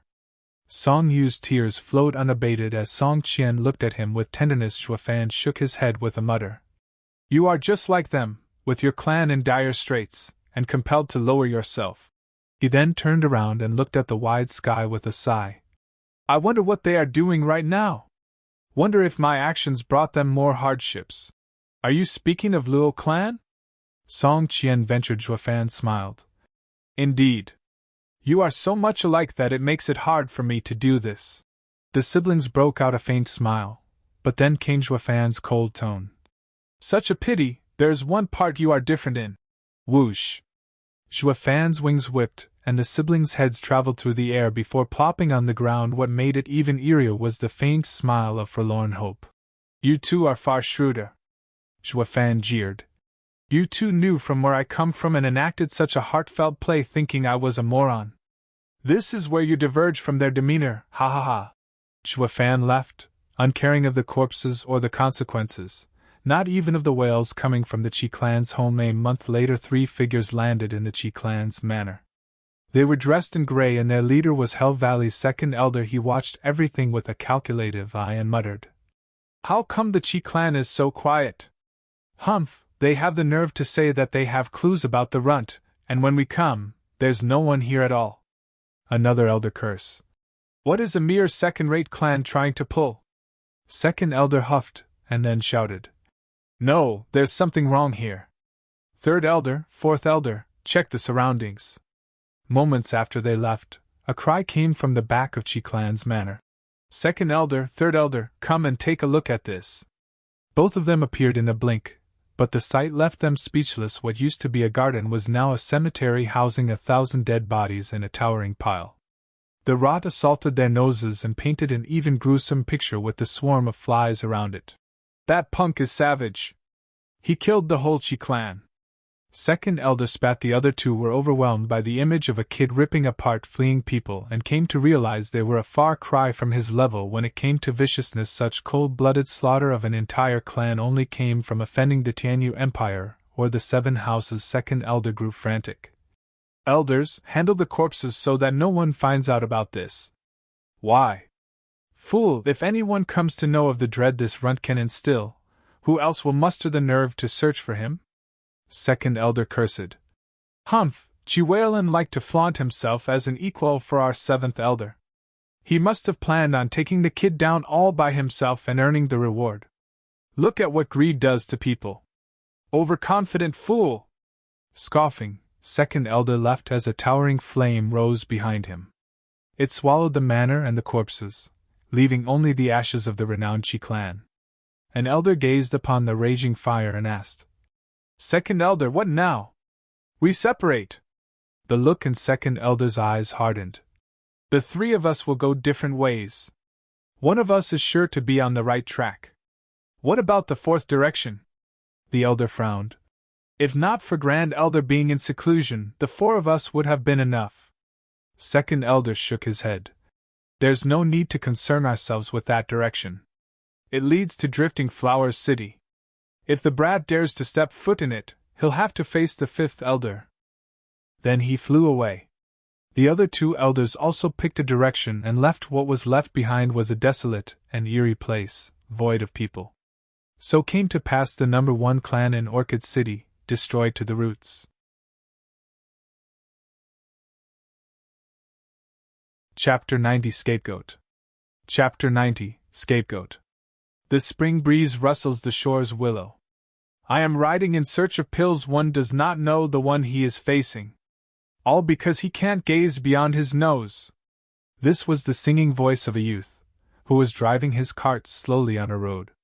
If the Chi clan's recently departed ghosts were here, they'd be shocked to the core. Wasn't this their carriage? Wasn't the youth Song Yu? Didn't he die? However, there was one thing out of place. This youth had a devious grin on his face, enough to scare the most wretched ghosts. His smile closely resembled that demon who annihilated their entire Chi clan. Who? The youth reined in the horses as he gazed to the distance, at the 3 words emblazoned on the gate, Drifting Flowers City. I'm here at last. I hope this place has life-saving herbs, or it would be a true waste of time coming here. The youth grinned as he snapped the reins, but a shout delayed him. Stop! Following the yell, 6 people appeared around him. The youth gave them a once-over and rose an eyebrow. Hell Valley? Oh, quite perceptive. You recognize us? The leader scrutinized the youth in amazement. From the way you look, you seem like some clan's young master. State your name, the youth asked in puzzlement. Shouldn't Drifting Flowers City be managed by Drifting Flowers Edifice? Why? Cut the chat! A cursing voice cut him off. Hurry it up before I lose my patience. If this place didn't belong to Drifting Flowers Edifice, I would have killed you just from you being so slow on the uptake. The youth frowned, his eyes flashing with killing intent before suppressing it. I am Song Yu and hail from Night Rain City's Song clan. Father commanded me to participate in the 100-pill meeting. This is my clan's seal. He fished out an engraved jade from his bosom. The leader looked over it and nodded. Meanwhile, his men rummaged through the carriage and they too nodded. Fine, you can go. But if you catch sight of this man, notify us at once. The man gave the youth a sidelong glance as he handed over a roll of paper before leaving. Once the men were out of sight, the youth regarded the unfolded paper with a sneer. It was the Hell Kill order on Zhuofan along with an impeccable drawing of his features. On the bottom of the paper, rewards were stated. Anyone who provided clues to his whereabouts could become a vassal to Hell Valley, and whoever brings his head could become the foremost among all of Hell Valley's vassal clans. Humph, they really can't see beyond their nose. How can you find someone you don't even recognize? He mocked as he rolled the kill order into a ball before throwing it away. Indeed, this youth was Zhuofan. After damning the Chi clan, he was aware that everyone in the Tianyu Empire would be privy to his face. So he refined a little pill that turned him into Song Yu and resumed his way to Drifting Flowers City. This would work wonders in searching for treasures unperturbed by narrow-minded fools. And wearing the Song clan young master's identity would also leave Hell Valley grasping straws. As he entered the city, he realized how grand it was, a perfect match for the headquarters of Drifting Flowers Edifice. It was a city, true, but it was 10 times more expansive than an average city. By contrast, Windgaze City and Blue Expanse City looked like towns, especially when it came to the people on the streets. There were many young masters of clans wandering about, but the difference was they were all from first-rate clans. These young heirs were more important than the clan head or elders of a third-rate clan. This made the third-rate young master, whom Zhuofan was impersonating, look like a beggar. With a bitter smile, he snapped the reins for picking up speed. He'd best find lodgings fast, or he'd feel dwarfed in this crowd. He assumed that posing as Song Yu was a walk in the park. But now that he got here, he knew that third-rate clansmen were a rarity, as most of the people in the city were from the second and first-rate clans. Instead of blending in, I became the odd one out. Zhuofan's carriage creaked down the street before finally stopping in front of a tavern. Owner, do you have a room available? Fan asked the man at the counter. The man looked up, then returned to counting his profit. Hey, now you really aren't looking beyond your nose. Fan was getting irate fast and slapped the counter as he roared. Do you have a room or not? You think I don't have the coin for it? Looking up at him again, the owner said in a laid-back manner. Show me the clan seal. Fan was a bit shocked at this. Even a shop owner asks for it now? But he still chose to take it out. The owner got one look at it and jeered. Yeah, just the Song clan, a third-rate clan. And what's wrong with that? Didn't you open this establishment to make money? Are mine unwelcome here? Shaking his head, the owner patted Fan's shoulder, and impersonating a wise sage, he counseled. Young man, there's a rundown hut 3 miles out. It won't charge you a dime. Fan blinked in shock, then rage burned in his eyes. Owner, even I know those are the slums. Even if I come from a third-rate clan, I am still a guest in your tavern and should be treated as one. The owner sighed but didn't pay him any more. Then sudden laughter drifted over. Ha ha ha, Song you hick! You came for the 100-pill meeting without even knowing the rules of Drifting Flowers City? Fan's heart seized. How come the first place I visit, someone ends up recognizing Song Yu? He saw a flashy young master coming down the stairs with 4 elders in tow, bone tempering experts. That person himself was at the 5th layer of bone tempering stage. On his left was a cute young lady, not a beauty but one worthy of appreciation. But the lady only looked at Fan with despise. Fan narrowed his eyes as his mind was going a mile a minute in his curses. Damn brat, you got what you deserved. I spent half a month traveling with you, yet you didn't say anything about the ones you know here. I should have seen this coming. In any case, the young master saw Fan keyed up and laughed. Brat, are you still a scaredy cat? No wonder my little sister doesn't like you.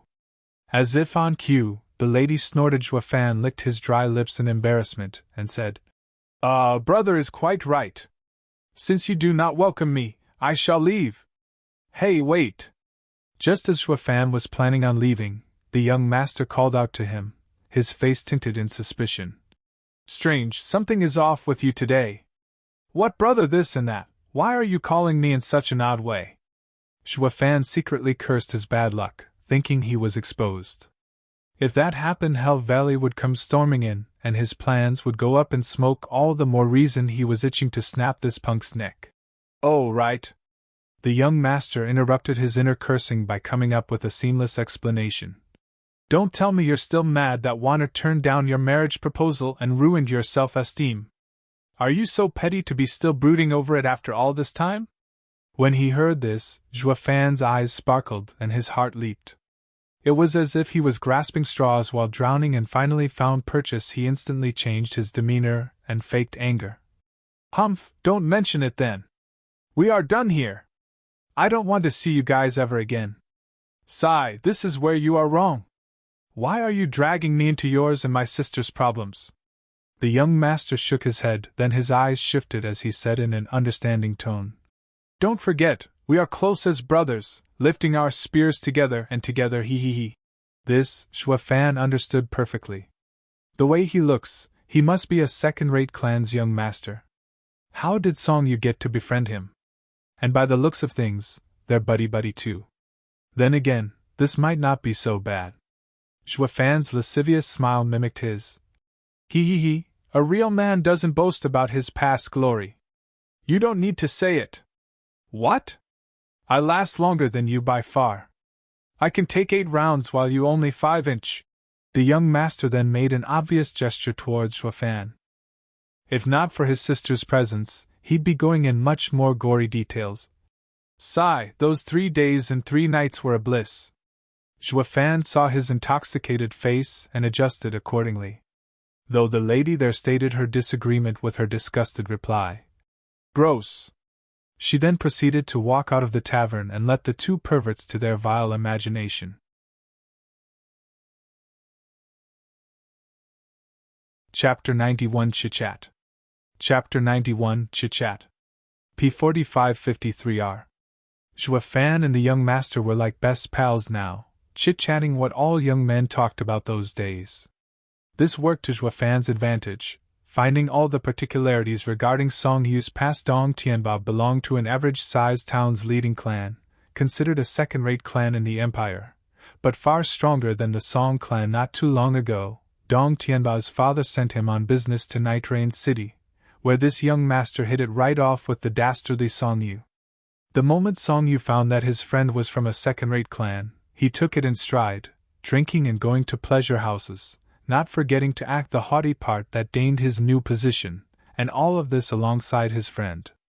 It went so far that Dong Tianba was even planning on giving his sisters, Dong Xiaowan, hand in marriage to Song Yu. Song Yu was close to going crazy from joy, as that was the greatest gift any from the Song clan would want. As all was said and done, he went straight to proposing. Unfortunately, Dong Xiaowan was the only daughter of the Dong clan, the apple of her grandfather's eye, so how could he let Dong Tianba decide her fate? As a result, when his grandfather found Song Yu's social standing, his dastardly moral talent, the grandfather catapulted him out of his home and even rebuked his grandson. As for Dong Xiaowan, she never forgave her dear elder brother for bringing up such a proposal. I am your sister, and you want to throw me to that pig? He is a greedy slacker. While the Dong clan saw Song Yu for what he was, a sorry excuse of a man, Dong Tianba found him as his dearest of friends, going out with every chance he got. What greedy slacker?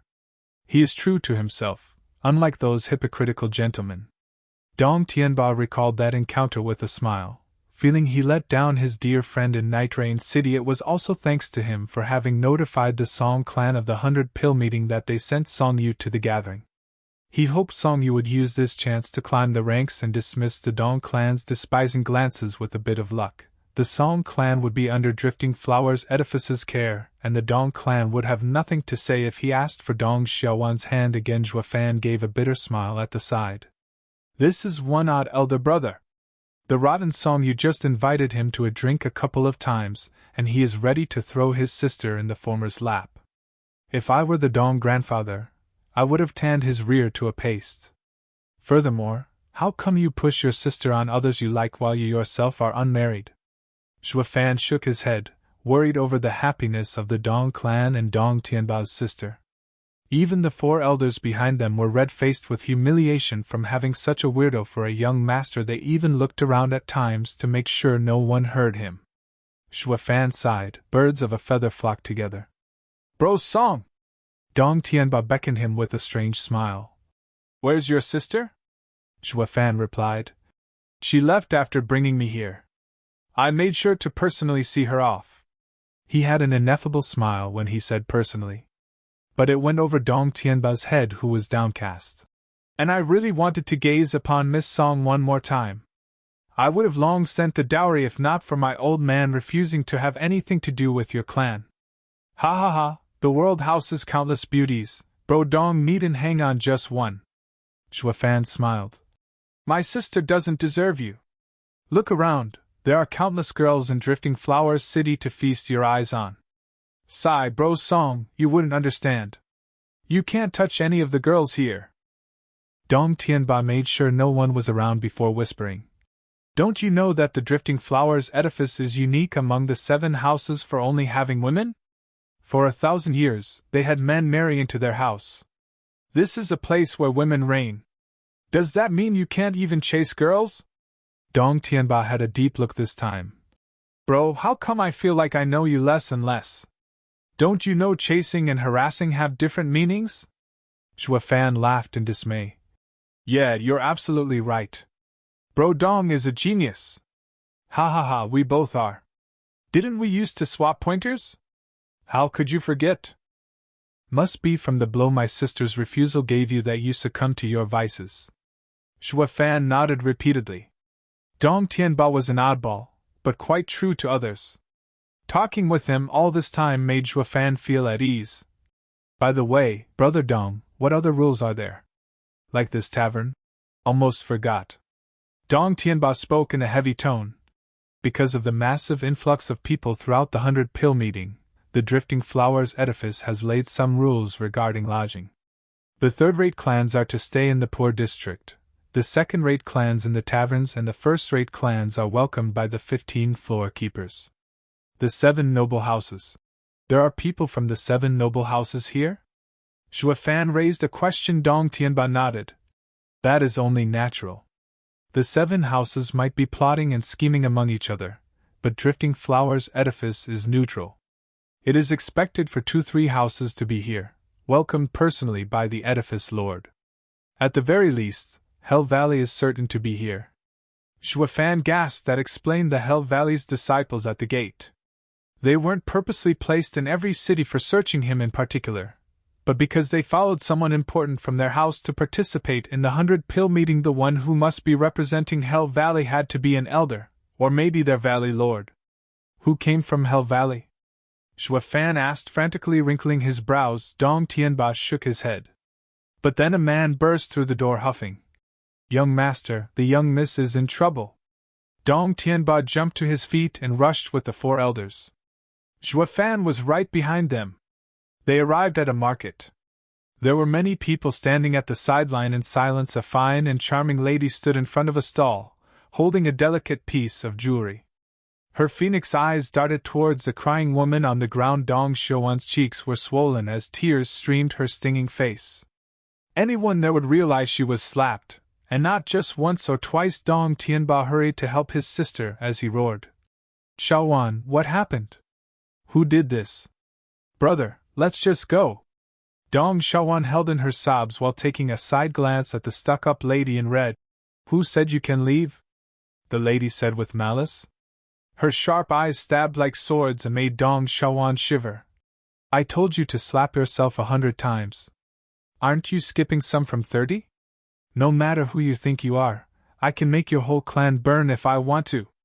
Crestfallen and shivering, Dong Xiaowan started slapping herself, and her already swollen face began growing redder and bulgier along with the tears of humiliation. Dong Tianba grabbed her hands and snapped. Xiaowan, stop! Why are you doing this? Brother, it's all my fault.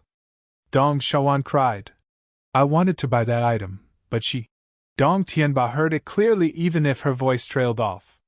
He turned his flaming eyes of rage to the lady in red. I get that you wanted to take the jewelry from my sister's hand, but why do you have to be so heavy-handed? Ha ha ha, I asked her politely, but she kept being rude to me and didn't know what's good for her. The lady mocked and threw the jewelry to the ground in spite. Now I lost all interest in it. So how can I not teach her manners for this? The lady's naked contempt made Dong Tianba spit words through gritted teeth. Bitch, I will make you regret this, or my name isn't Dong Tianba. He then went charging over. With how the lady was but in the 9th layer of chi condensation, his power was more than enough to deal with her. Unfortunately, a gale stopped him as a white figure flashed in front of him. Bam! The noise echoed around as Dong Tianba was sent flying into the air, and in his previous place landed a handsome youth in white, fanning himself. 7th layer of bone tempering stage. Such a disciple was considered the cream of the crop among the 7 houses. Xue Fan's eyelid trembled and his feet moved. Dong Tianba and his 4 elders were nowhere near enough to deal with the newcomer. If he was impassive, this pair of siblings would experience a world of hurt today, but if he did act, he would earn a world of trouble, affecting his plans. But this bitch was too ruthless. She was asking for a beating. Not even he, a demonic emperor, could take this lying down. When all was said and done, some things couldn't be held in. This was his demonic path.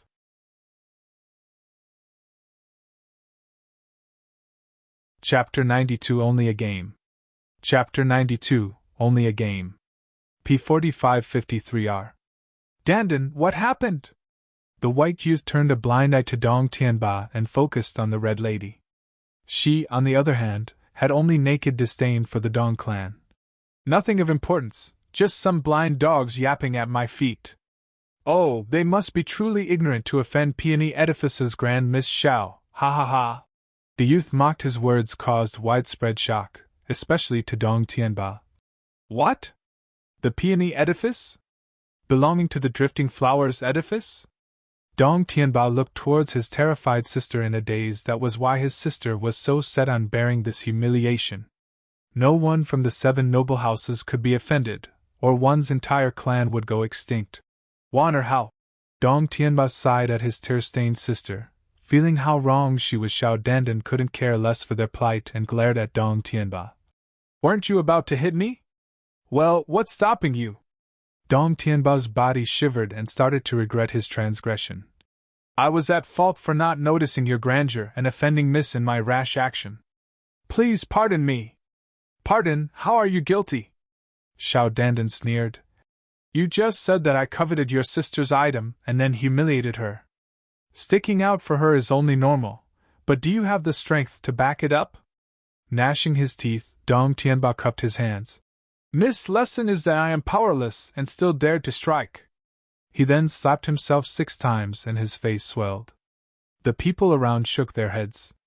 Stumbling upon any from the 7 houses was bound to bring humiliation to your entire clan. Humph, such filth, not in the least bit entertaining. Xiao Dandan grinned. Why are men such cowards, lacking the basic mettle to stand tall? Then she came up with a great idea that brought a smile to her lips. Brother Tianyu, why not have some fun with him? Dandan, what are you suggesting? The youth in white smiled with a sweet smile. Xiao Dandan replied. This kid must be quite fond of his sister. You're quite able in martial arts and such an understanding character, so this should be convenient for you. If you can shred that girl's clothes under the protection of those 5 bone-tempering experts, she's yours to indulge in. The drifting flowers edifice will even turn a blind eye. What? Dong Xiaowan shivered and Dong Tianba's eyes were bloodshot. This was no longer picking on others, but disgracing. Even if they were from the 7 houses, this was something the common people wouldn't stand for, yet the youth in white waved her proposal off. Dandan, you've gravely misunderstood me. I come from merry woods, but that doesn't imply that I'm lecherous. You're making it hard for me to accomplish your request, ha ha ha. Your expression doesn't seem to be saying so. Fine, I don't mind it at all. So what are you worried about? I'll be yours next July anyway. You'll still get to join the Drifting Flowers edifice regardless. The youth in white rose an eyebrow, then turned an appreciative eye over Dong Xiaowan. He, since Dandan requests it, I must comply. But keep in mind, this is only a game, so don't go settle the score later.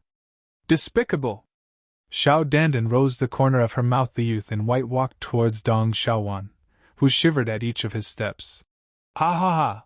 I am Lin Tianyu of Merry Woods, a future son-in-law of Drifting Flowers edifice. As you heard, I'm not lecherous and an insufferable bully. It is you who offended my future wife and have to be punished for your transgression. Young Master Lin, Dong Tianba said in pain. I am well aware of misgame and I would like to know if, by some fluke, we can stop your advance. Lin Tianyu just let out a mocking laughter and Xiao Dandan replied instead. If you can, then this matter will end here and we shall never have anything to do with each other. Then please forgive this offense. Dong Tianba roared and his eyes were filled with fighting spirit, having heard what he wanted, yet Lin Tianyu's contempt only grew. Good eyes, but... Whoosh! A figure flitted by and Lin Tianyu was already behind Dong Xiaowan. His hand even held the delicate clothes of the latter. Too bad you're so weak. Ah! Dong Xiaowan cried as she covered her shoulder in tears. She was wearing 5 articles of clothing, and one was gone just like that, revealing the white and delicate skin beneath. Dong Tianba turned in shock. Lin Tianyu's speed was incredible. But Xue Fan only smirked. This kid is in the 7th layer of bone tempering stage, but his power is only in the 6th layer. His focus must be on speed. This was a typical case of putting the cart before the horse. No matter how fast you were, if you couldn't harm your opponent, it was useless. And he was already weaker than others by 1 layer. The more he'd advanced, the more the gap would widen. To Xue Fan, such a cultivator was no different from a cripple. No wonder the Merrywoods sent him to marry into Drifting Flowers edifice. However, this was privy to an expert's eyes alone. Dong Tianba was nowhere near that level, as he was even standing around scared from the display of speed. Elders, surround my sister! Dong Tianba shouted at the 4 elderly. They immediately formed a circle with Dong Xiaowan in their center, their eyes fixed on Lin Tianyu with a vicious smile. Lin Tianyu said, It's no use. The 5 of you won't even see my shadow. A series of booms were heard and Dong Xiaowan cried out once again. Her 2nd article was removed, Even under heavy guard, Dong Tianba couldn't accept this outcome. They were both in bone-tempering stage, yet there was such a gap between them. Ah, what a soothing perfume! Lin Tianyu sniffed hard at the clothing in his hand and was intoxicated by the fragrance. If the second clothing is so refreshing, I'm eager to know how Miss Underwear is like. Dong Xiaowan let out a shiver and cried in fear. Brother! I will definitely protect you! Dong Tianba mustered his courage with a roar and set his eyes on Lin Tianyu's every move. Although he wished to marry her off to the useless Song Yu, it was because he knew the latter wasn't evil. However, anyone who dared to harm his sister would earn his wrath. Are you done? Hurry it up! Seeing Lin Tianyu showing his true colors, Xiao Dandan spat with revulsion. Lin Tianyu nodded while tucking the clothing in his chest and vanished the next moment. His hand was holding another piece of clothing. And with it, Dong Xiaowan was shamed even further. Plop. Dong Tianba fell to his knees, powerless and helpless. He is so fast that I can't even see him. Wanna forgive me, your brother is unable to protect you. Dong Tianba sobbed. Dong Xiaowan watched him in sorrow and closed her eyes. Resigned to her fate, the four elders were also aggrieved. In this game of cat and mouse, they were left without any dignity. It would have been better to die than suffer like this. Then, sudden footsteps were heard and a figure overshadowed Dong Tianba. He looked up, only to find Zhuo Fan looking at him. Bro Dong, how about you leave the last try to me? Who are you? Xiao Dandan cut Dong Tianba off before he could speak, scratching his nose. Zhuo Fan pointed at Dong Xiaowan. Ha ha ha, I'm her husband. What? Seeing the widespread shock, Zhuo Fan rushed to explain. No, she is my wife. What's the difference? The crowd exclaimed, scratching his head. Zhuo Fan mused a bit and explained. Well, I did go to her clan to propose but was refused. Does that make me an ex-husband? What ex? You were clearly kicked out. Everyone looked at him in contempt. Xiao Dandan even mocked. Fine then, another bone-tempering moron won't change a thing. Plus, seeing your dearly beloved ravaged before your eyes is even more appealing. Ha ha ha, I don't mind as long as Dandan doesn't. One more would hardly matter. Lin Tianyu boasted, standing back up. Dong Tianba looked at Zhuo Fan gravely. Bro, you don't need to involve yourself in this. Ha ha ha, Bro Dong, we aren't strangers, but close pals. Of course, I'll help you. This earned a nod of approval from the people. I knew you are a good man who knows loyalty. Dong Tianba was moved to tears. Zhuo Fan then gazed at Dong Xiaowan with a smile of reassurance. Don't worry, he won't touch you ever again. She thought Zhuo Fan was using this chance to take advantage of her, but his clear eyes evoked unknown feelings in her heart. Zhuo Fan now turned to Lin Tianyu and stuck out his hand. Come. Lin Tianyu's smile of mockery froze on his face and was soon replaced by rage. He felt Zhuo Fan was looking down on him.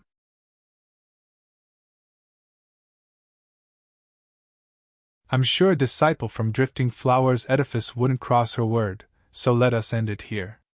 I will be taking my sister now. With a deep bow, Dong Tianba was about to leave. Wait. Xiao Dandan eyed the crowd and gave a lopsided grin.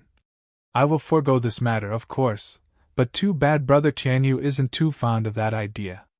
Humph, in all my life, I've never been punched so hard. Lin Tianyu stared with killing intent. I am not one to pick on people, but this game has yet to entertain me enough. I would have to ask you all to keep me company throughout the end. What? While the others were lamenting inside, Dong Tianba shouted in anger. And when will the game conclude? It'll be over when I say so. Lin Tianyu sneered. This came as a terrible shock to the Dong clan. Wasn't it the same as saying it wouldn't end until they'd have no dignity left? You're too freaking petty to even take a loss. Zhuo Fan scratched his nose and tightened his fist. Seems I can return this with courtesy. He didn't want to blow this matter out of proportions any further, but this rotten couple didn't know when to stop. Ha ha ha, this barbaric game is fun. Let me join too. Zhuo Fan laughed. He attracted the eyes of everyone, and also Dong Tianba's confused look. Zhuo Fan, however, didn't care about them. I used to play such a game with Bro Dong not too long ago. I ripped his woman's clothes while he ripped my woman's. The first to finish got the woman. Right, bro Dong? Zhua Fan hinted. Dong Tianba quickly woke out of his stupor and nodded. But it seems this game isn't completely fair. You get to tear my woman's clothes, while I have no target. Lin Tianyu mocked. You think you are all-powerful just because you landed a lucky punch? Ha ha ha, wishful thinking. Zhua Fan spoke flatly. Young Master Lin, are you scared, or perhaps whipped? Chuckles resounded all around, Xiao Dandan's included. Despite being fearful of the 7 houses, everyone cursed them behind their backs. Lin Tianyu was livid but still deferred to Xiao Dandan by looking her way frowning. Xiao Dandan spoke plainly to Zhua Fan. It seems besides Zhua Fan, there are more and more people cropping up who slight the 7 houses. But do you have what it takes? If you can take even one article of clothing from me, I will kick Brother Tianyu out and marry you instead. Xiao Dandan's challenge first came as a shock, then forced laughter spread as everyone came to realize the gap between the two. The 7 houses reviled those beneath them. How could they even entertain the thought of accepting a nobody into their house, as a groom no less? With an evil smile, Zhua Fan blinked. Miss Dandan, be careful of what you say, lest you'd end up crying. You're the one who's going to wail. Xiao Dandan stuck out her chin. All right, enough talk. Get ready, I am about to start. Lin Tianyu roared over their conversation. Dong Tianba was getting into position, but Zhua Fan waved him off. Ha ha ha, since I talked about fairness, only I will be defending Dong Xiaowan, lest he'd use it as an excuse to be even more shameless. Bro! Dong Tianba cried, but nodded in the end. I'll leave my sister in your care. He then took his elders to the side. Miss Dong, do you trust me? Zhua Fan stared at Dong Xiaowan. She jumped, but nodded in the end, realizing the repulsive lecher from before was replaced by a reliable young man. Zhua Fan grinned. Great, enjoy the show. But just then, a cackle came into their ears. Ha ha ha, the last article is mine. Dong Xiaowan curled up in fear, but Zhua Fan was as calm as ever. He even had a mocking smile on his face. Bam! A crack resounded and Lin Tianyu didn't even get to touch Dong Xiaowan as he was sent tumbling in the air before hitting the pavement again. He was filled with shock. You could see me? As he turned around, Zhua Fan's eyes were cold whoosh. With a crack of thunder, Zhua Fan appeared behind Xiao Dandan. His hand flashed and her dress was torn apart. You call that speed? Zhua Fan's mockery shocked the crowd. This kid is an expert.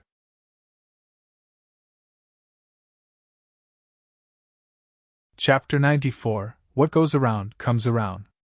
Chapter 94, What Goes Around Comes Around. How could this be? Xiao Dandan watched the drifting cloth in shock. How could she not know her future husband's strongest point? Mary Woods was known as the Wind House, known for having the fastest speed in the Empire. Not to mention, Lin Tianyu chose to abandon power for even more speed.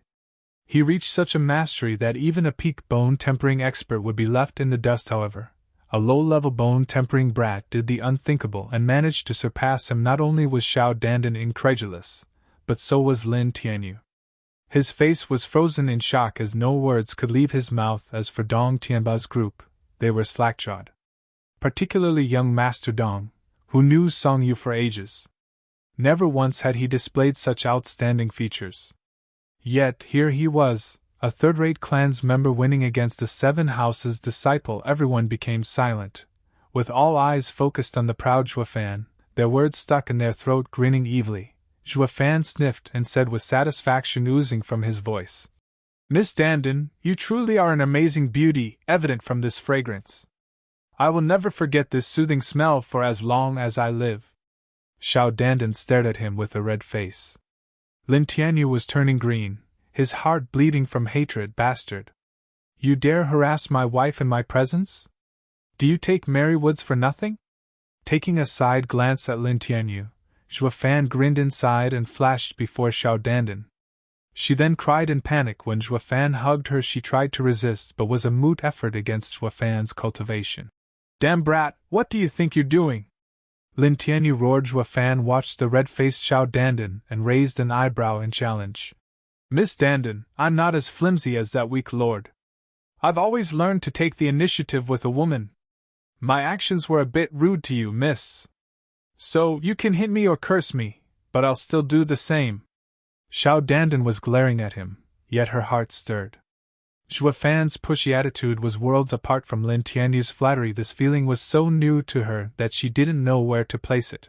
Braven brat, let go or you'll be sorry. Zhua Fan was courting his woman before his eyes and even before the public. Something that Lin Tianyu could not bear any longer, but Zhua Fan was far from done. He pulled her closer instead, eliciting a charming cry from Xiao Dandan. It made any male on the scene feel their pulse quickened, swallowing dryly, and sporting wide and nasty grins. Meanwhile, the women around blushed. Lin Tianyu's face was ashen, wishing to tear Zhua Fan limb by limb. Snorting, Zhua Fan raised a taunting eyebrow. Brother Lin, isn't this a game of your own accords? Since time immemorial, the winner receives everything while the loser ends up with nothing. If Brother Lin wins, you'll have 2 women. If not, well. Zhua Fan patronized, then turned to blow his hot breath in Xiao Dandan's ear. Miss Dandan, if I win, please be so kind as to kick this man out and make me your guest.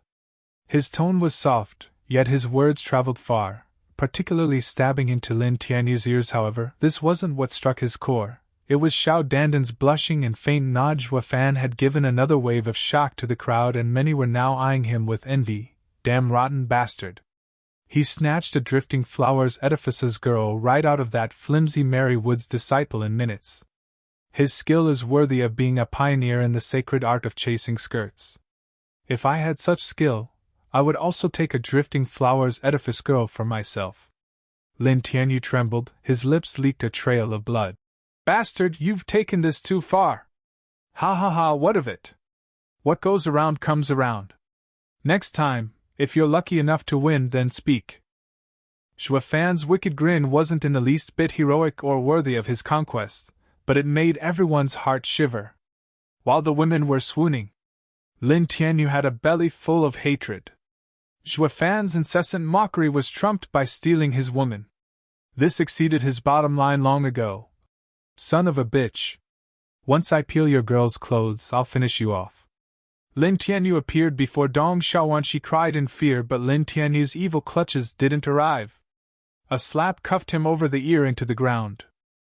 When he looked up, Zhua Fan was back next to Xiao Dandan, continuing to mock. Miss Dandan, that limp noodle lost again. I'm afraid I will have to relieve you of another article. A rip was heard and an article left Xiao Dandan's body more exposed. Zhua Fan lifted her chin. Miss Dandan, please don't blame my uncouth act. Her charming eyes rolled and her face turned rosy, playing coy. Can't you be more gentle? Ha ha ha, I am uncouth and unmannered. This is something that won't change for as long as I live. Zhua Fan shook his head. Lin Tianyu's eyes were bloodshot and looked as though he was about to spit fire. Rotted bastards, both of you! Lin Tianyu went for Dong Xiaowan again with the same result. Zhua Fan made sure to even slap him 5 times for good measure, and it resulted in Xiao Dandan's turn to loosen her clothing. Yet the lady hardly cared, making Lin Tianyu's coals of anger burn hotter. With but one flimsy and thin piece left on Miss Xiao Dandan, Zhua Fan's grin turned maniacal. Brother Lin, final chance. If you fail now, Miss Dandan is mine. Wretched filth, you dare mock the 7 houses? Lin Tianyu spat, the ire in his heart having grown out of his control. Yet oddly enough, he was clear-headed enough to understand Zhua Fan's speed overwhelmed him, so he chose another angle, using Mary Wood's name. But why would Zhua Fan care when he even had the nerve to kill Hell Valley's elders? As a result, Lin Tianyu's words only worked to goad Zhua Fan further, who, under Lin Tianyu's rage-filled eyes, landed a kiss on Xiao Dandan's cheek. Ha ha ha, I'm about to be Drifting Flowers Edifice's son-in-law. Why the hell would I be afraid of your goddamned Mary Woods? Isn't that right, my lady? Xiao Dandan was so far gone, accepting anything he was throwing at her, that she nodded without remorse. It would seem Lin Tianyu had had enough and charged at the couple. He even went as far as cursing at his revered Xiao Dandan. Bitch, you are both a bunch of dogs. I will send you both to hell. He made a hand sign and a green gale gathered around his legs. The sharp whistling spoke of its deadly power. As he kicked at them, he had foregone using his prized speed in favor of stealing victory by force. Mid-spirit ranked martial art, razor kick! Xiao Dandan cried in shock. Lin Tianyu, the gall of you, to try to kill me right in Drifting Flowers Edifice's city. Humph, for a skank like you, I will do the world a favor by killing you both. Xiao Dandan was now afraid after noticing the killing intent in his eyes. She was only in chi condensation stage, while Zhuo Fan was in his first layer of bone tempering stage. It was not possible for him to take on such an attack, however. Zhuo Fan just mocked. Brother Lin, is this your final struggle? Oh, how pathetic! Zhuo Fan's arm snaked around Xiao Dandan's waist while his other acted as a shield. Bam! The green gale lashed at Zhuo Fan's arm, but the sounds coming out of it was that of screeching metal. The kick didn't even scratch his arm, though his sleeve did turn to shreds, revealing an all-glorious and perfectly chiseled arm. This can't be! Lin Tianyu seemingly crazy as he muttered. You're a body cultivator? How can you be so fast? With a mocking smile, Zhuo Fan simply replied. Who told you that we can't also train in speed? Trading off power for such measly speed will only be done by a dumbass like you. Zhuo Fan's eyes evoked killing intent that turned Lin Tianyu into a shivering mess. He didn't get to react as Zhuo Fan kicked him on the head. Blood spurted and Lin Tianyu felt a sharp pain digging its way into him. He let out one final wail before his eyes lost their light and slumped on the ground. None of the people could believe their eyes. A simple kick finished a 7 noble house's disciple, who had a 6-layer advantage over his opponent. The fight ended not in praise of power or speed but rather mockery towards Mary Woods. Miss Dandan, did you see that? I don't discriminate, I am as uncouth and rude to men as well. If your fiancé lives, he still won't see reason. I hope you do not blame me for this. Zhuo Fan acted like his crime never happened and resumed flirting with the lady. Xiao Dandan watched him enamored and blinked in joy. You've done perfectly. With you around, why would I need that trash for? Chapter 95 Bewitching Whispers. Chapter 95 Bewitching Whispers. P4553R. 2 blue silk ribbons shot towards Zhuo Fan. He thought of dodging, but he dismissed that idea despite not unfolding his wings. His speed was beyond the bone tempering stage, thus allowing him to one-up Lin Tianyu. This was a shock to everyone, but not unlikely to happen in the case where his speed was to match a profound heaven expert's. That would label him a monster. Across the vast world, he might be the sole person with such a deviant degree of body refining it was tantamount to telling everyone who he was. I'll have to gamble. One ribbon tightened around him and made any movement impossible. There, he reminded himself, I just need to showcase how strong I am, but within limits. Unlike that known deviant, Zhuo Fan, who could kill a profound heaven expert. The other wrapped Xiao Dandan in a protective embrace. What followed next was the arrival of the owner of the ribbons. The people lowered their heads in respect, as did Dong Tianba, and his sister Zhuo Fan only gave her a rough glance. She was a lady in her 30s, wearing a thin veil over half her face, yet incapable of hiding her grace, and with how high her cultivation was, it garnered even more respect. While she walked with light steps, her eyes were solely focused on Xiao Dandan. She extended a dainty finger and tapped Xiao Dandan's forehead. Yuan Qi entered Xiao Dandan's body and made her shiver, while also taking away the redness in her cheeks. What? Where am I? Xiao Dandan looked around in confusion, but when she saw Zhuo Fan it all came back in a flurry of images. She cried in shock and her face went beet red. How could I have done that? Silly child, you can't even tell when you were tricked? The woman in blue shook her head, then her eyes snapped to Zhuo Fan. Little brother, if you are intent on chasing after Drifting Flowers Edifice's girl, you can chase them using your skills. But don't you think using Bewitching Whispers is demeaning and vile? Zhuo Fan praised her in his heart. She's quite perceptive. Bewitching Whispers affected a person's mind so that the user could lead his victims to do whatever he wanted. This was how Zhuo Fan got hold of Xiao Dandan so easily. This little trick wasn't a demonic cultivator's secret skill, but not anyone could employ it. First of all, the user's soul had to be strong, which made most of the demonic cultivators beneath Profound Heaven stage unable to use it, and because this skill had limited power, most demonic cultivators did not train to use it. Ergo, the number of people aware of bewitching whispers were few and far in between, yet here was one woman who knew its effect. Xuefan grinned. Lady, I have no intention of chasing Miss Dandin. This is only for the sake of teaching her a lesson. Senior Aunt, don't listen to this runt. He dared to humiliate me and looks down on Drifting Flower's edifice. Xiao Dandin was raging as she recalled the scandal she partook in. Even tears started swelling in her eyes, however. The blue woman eyed her coldly and shouted. Quiet, haven't you had enough of disgracing yourself? Then turned to Xuefan. I would have long ago put you in your place if not for knowing you had a good reason for using that foul skill to charm a woman in Drifting Flowers City. The woman then turned her attention to Dong Xiaowan and spoke in apology. Miss Dandin was spoiled by her master. I will make sure to punish her. Please don't take it to heart. I would never. Dong Xiaowan was startled. The lady in blue smiled as she flew, and 2 ribbons took Xiao Dandin and the unconscious Lin Tianyu. But Xiao Dandin didn't forget to glare at Xuefan with loathing. Xuefan, though, did not care. He was thinking of the blue lady's last brief look she gave him. Thanks to Xuefan's strong soul, he managed to sense it. Was I just found out? Xuefan frowned as he watched her leave. Brother! Dong Tianba came with the rest to Xuefan to express his gratitude. Thank you so much. If it weren't for you, the Dong clan's name would have been sullied. Damn it, none of the 7 houses' domain is safe to linger for long. Big brother Song, thank you. Dong Xiaowan tightened the thin clothing on her body and spoke shyly. Not paying attention to any of this, Xuefan spoke with a frown. Bro Dong, who was she? Dong Tianba's tone was grave. Drifting Flowers Edifice's first overseer, the Iris Edifice's Qin Kai Qing. Such luck that the one we met was the Iris Overseer. She is honorable and kind. She is known to never pick on clans and other disciples.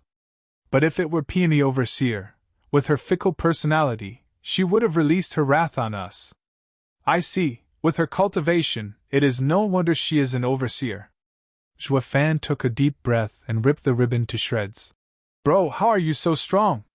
That was Iris Overseer's ribbon imbued with her Yuan Qi. How did you break out of it? Dong Tianba watched Xuefan as though he was viewing a monster. I feel like I don't know you anymore. Laughing, Xuefan waved it off and took out a small bottle. The Song clan is third-rate, but we have our ways. Look, this is our body-tempering pill. It's all thanks to this that my body is so strong. As if. Body-tempering pill is only a 4th-grade pill. It's not outstanding enough to make you stronger than a 7th-layer bone-tempering cultivator and break out of a profound heaven expert's restriction. Dong Tianba's expression remained impassive. Xuefan smiled. It wouldn't be a secret method of the Song clan if anyone could refine it. You think I'd join the 100-pill meeting if it weren't for this? Dong Tianba was starting to believe him after hearing Xuefan continue to praise the pill, but what they didn't know was that these were only lies made up by Xuefan. Meanwhile, Xuefan was feeling vexed. He could not understand why Qin Kai Qin did not expose him if she knew who he was. Did she go to call for help thinking she could not defeat him?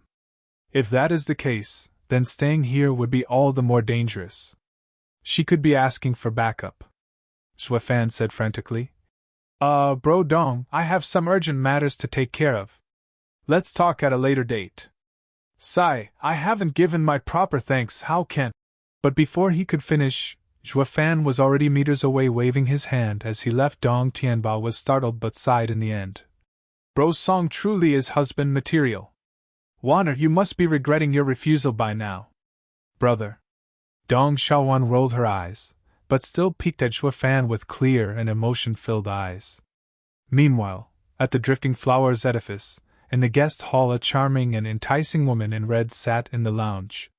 She wore a thin veil, obscuring her most prominent features, but it couldn't hide the fire in her eyes that could stir the coldest heart. She was a true vixen. On her left was a middle-aged man, with even whiter hands than hers. He was stroking his goatee, but his eyes rested on her every curve. The woman in red rolled her eyes and smiled.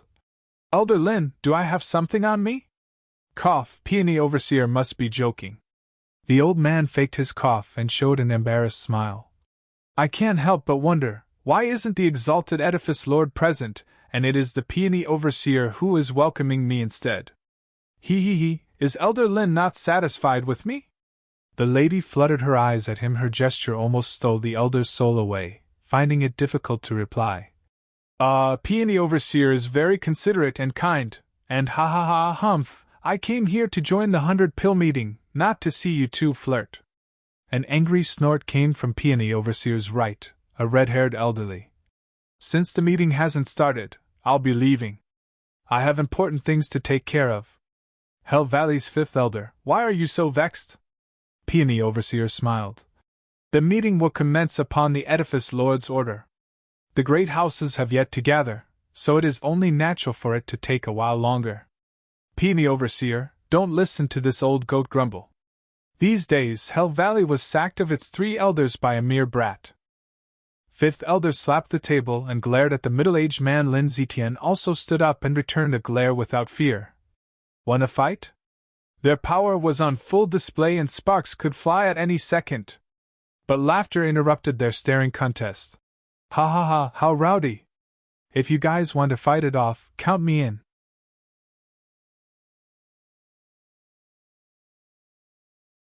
Chapter 96 Vicious Pill King. Chapter 96 Vicious Pill King. P4553R. Those words were made by a man in a green robe entering the guest hall. His hair was green, his eyes were green, and even his beard was green, painting a particularly strange image. He had a violet gourd strapped to his waist. His appearance caused Elder Lin and the fifth elder to show respect. Master, you are amazing beyond words. Not even Hell Valley and Merry Woods dare utter a sound in your presence, ha. A youth in his 20s came following behind the elder.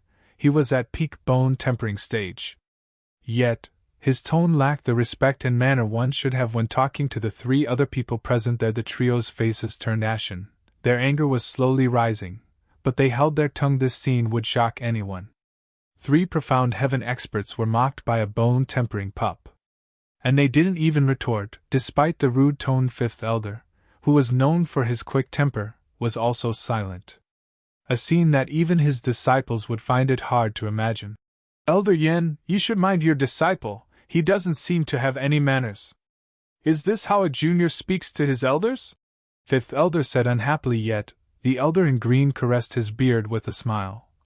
Hell Valley's fifth elder, why argue with a child? It doesn't befit your status, ha. Exactly, you're totally not acting as a senior should. So why should I treat you like one? The youth's brash voice was tinctured with mockery. Fifth elder shivered and his face turned red, itching to pry this fool's head from his body.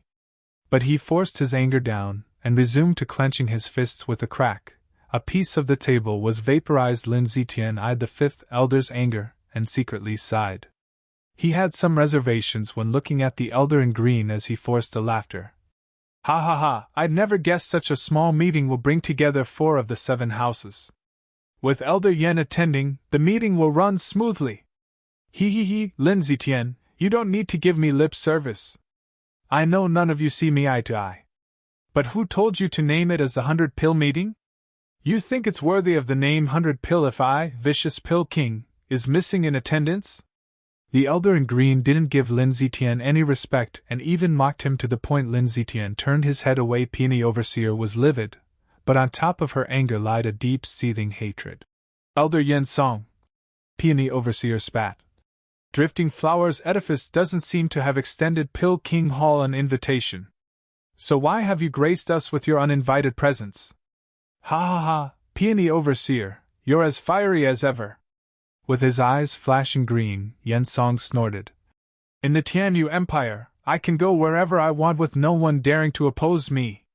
Now that I'm here in your Drifting Flowers city, are you going to kick me out? You. She was poised to attack, but Lin Zetian stopped her. Peony overseer, calm yourself. Eyeing Yen Song cautiously, Lin Zetian sighed as he gave her a look. Before Edifice Lord comes, be careful of devolving the situation. Peony overseer snorted, turning her body away, easing Lin Zetian's worry. Ha, Peony overseer is like a lass, so spiteful. So, it is a wonder to me how you still became an overseer? Master, you were right. A bunch of broads can never accomplish anything. Drifting Flower's edifice is the worst of the 7 houses by far. The youth ridiculed. The eyes of the 3 turned sharply. Vicious Pill King is too arrogant, and his disciple belittles anyone he sees. Their friendly conversation was interrupted when a sound came from outside the door. Little brother, Drifting Flower's edifice may have only women, but it has stood strong in Tianyu Empire for a millennia. It has its own principles. It is not something anyone can criticize. A beauty in blue floated in, the Iris Overseer, Qin Kai-Qing. Senior sister, you're back. Peony Overseer cried, regaining her confidence. Where did you go? We have someone barging uninvited and I am powerless to stop them. Peony Overseer's eyes snapped to Yen Song, but Qin Kai-Qing simply smiled. Shouldn't you be taking care of your precious disciple instead? I once told you to raise your disciple better, not to disgrace Drifting Flower's edifice's reputation. Who did she offend? Shaking her head, Qin Kai-Qing simply clapped 2 female disciples brought Xiao Dandan, who was still wrapped in the blue ribbon. With her curves full on display, she earned the youth's fiery gaze. Then 2 more disciples brought an unconscious Lin Tianyu. Tianyu! Lin Zitian jumped next to him, then his look was filled with murderous desire. Who hurt him? The youth cut her off before she could reply. Master, is that kid's injury grave? He, that's putting it mildly. If not dead, then a cripple. The culprit sure had no restraint. Yen Song enjoyed others' misfortune. The youth laughed in ridicule. Marywood's disciple can't even take a hit. And his master is no different either. Lin Zitian gnashed his teeth, glaring at the youth. Qin Kai-Qing smiled. Little brother is wrong. The one he met was an even younger man, whose strength is above all the 7 houses' genius disciples. Little brother is Elder Yan's disciple, but even you will meet the same fate. The youth frowned, filled with rebuke. Qin Kai-Qing secretly smiled. Senior sister, why didn't you bring him? Is he stronger than you? Peony Overseer jerked, shaking her head. Qin Kai-Qing said. Perhaps not, but you know how I am, staying outside others' affairs. If someone messed with my disciple, I'll intervene, but… Qin Kai-Qing sighed as she looked at Xiao Dandan. Dandan, you explain? And be honest. I already know everything that transpired. Yes, senior aunt. Xiao Dandan sobbed a nod, then retold the events. The people there sighed at the conclusion. Not for the humiliated Dong clan though, since none of the 7 houses gave a damn about these people. They were considered slaves in their eyes, and their disciples were of the same mind. Some might be even more ruthless than Xiao Dandan. It was only thanks to the Drifting Flower's edifice's restrictions on their disciples that made them far more restrained. What was on everyone's mind was Xuefan's conduct. Not only did he end the humiliation the Dong clan received, but turned the humiliation back at Xiao Dandan and her fiancé. With such a savage method, 5th Elder couldn't help associating him with a familiar figure. Didn't his actions resemble that of Xuefan, who killed the 7th Elder? He stroked his beard as he stated. Ha, what is wrong with the Tianyu Empire? With Xuefan as the origin, many more are starting to belittle the 7 houses, assaulting our disciples again and again. If we don't keep them in check, none will fear us. Isn't it all because of Hell Valley's incompetence? You have yet to find that insolent brat too. You're making us, the other 6 houses, look bad. Yen Song mocked. 5th Elder wasn't angry as he turned to the youth behind him with a smile. Yeah, it's all our fault. But for an elder to step into a disciple's conflict, isn't it more shameful? Lin Zitian, too bad you didn't bring another disciple to take revenge for Tianyu and save that Dandan girl's reputation. The youth jumped in front of Xiao Dandan before Lin Zitian could reply, and took her arm. Come with me, I will avenge you. And with that short declaration, the 2 were gone, causing the 5th Elder to show a broad smile. Insolent! That brat has no manners at all. He even ignored my presence and took my disciple away. Peony Overseer's lip trembled in rage. Yen Song waved his hand as he walked off. Ha, in this world, a woman's fate is to land in a man's arms. Drifting Flower's edifice wouldn't have lasted so long without this. When Yen Song was gone, the fifth elder's eyes squinted as he too took the initiative to leave. That old fool must have also sensed it. Peony Overseer was confused. Why is everyone leaving? Lin Zitian frowned, eyeing Qin Kai-ching with a profound gaze. Iris Overseer, are you certain that troublemaker isn't that demon Zhuafan? What? He's Zhuafan? Peony Overseer jerked. Qin Kai-ching's eyes showed a peculiar light. I am unclear. The kid is outstanding, but not enough to kill profound heaven experts. Maybe he is faking it. Lin Zitian then laughed. I see now why even Vicious Pill King is impatient to watch the fight. If he really is Zhuafan, his disciple is as good as dead. At that time, Yen Song will make a move. However, his lips traced a cryptic curve. Qin Kai-ching finished. It is unclear if Zhuafan can kill a man viler than even Yugiki. After all, he is called the Vicious Pill King for a reason. Lin Zitian nodded with a mutter. I just hope he is Zhuafan.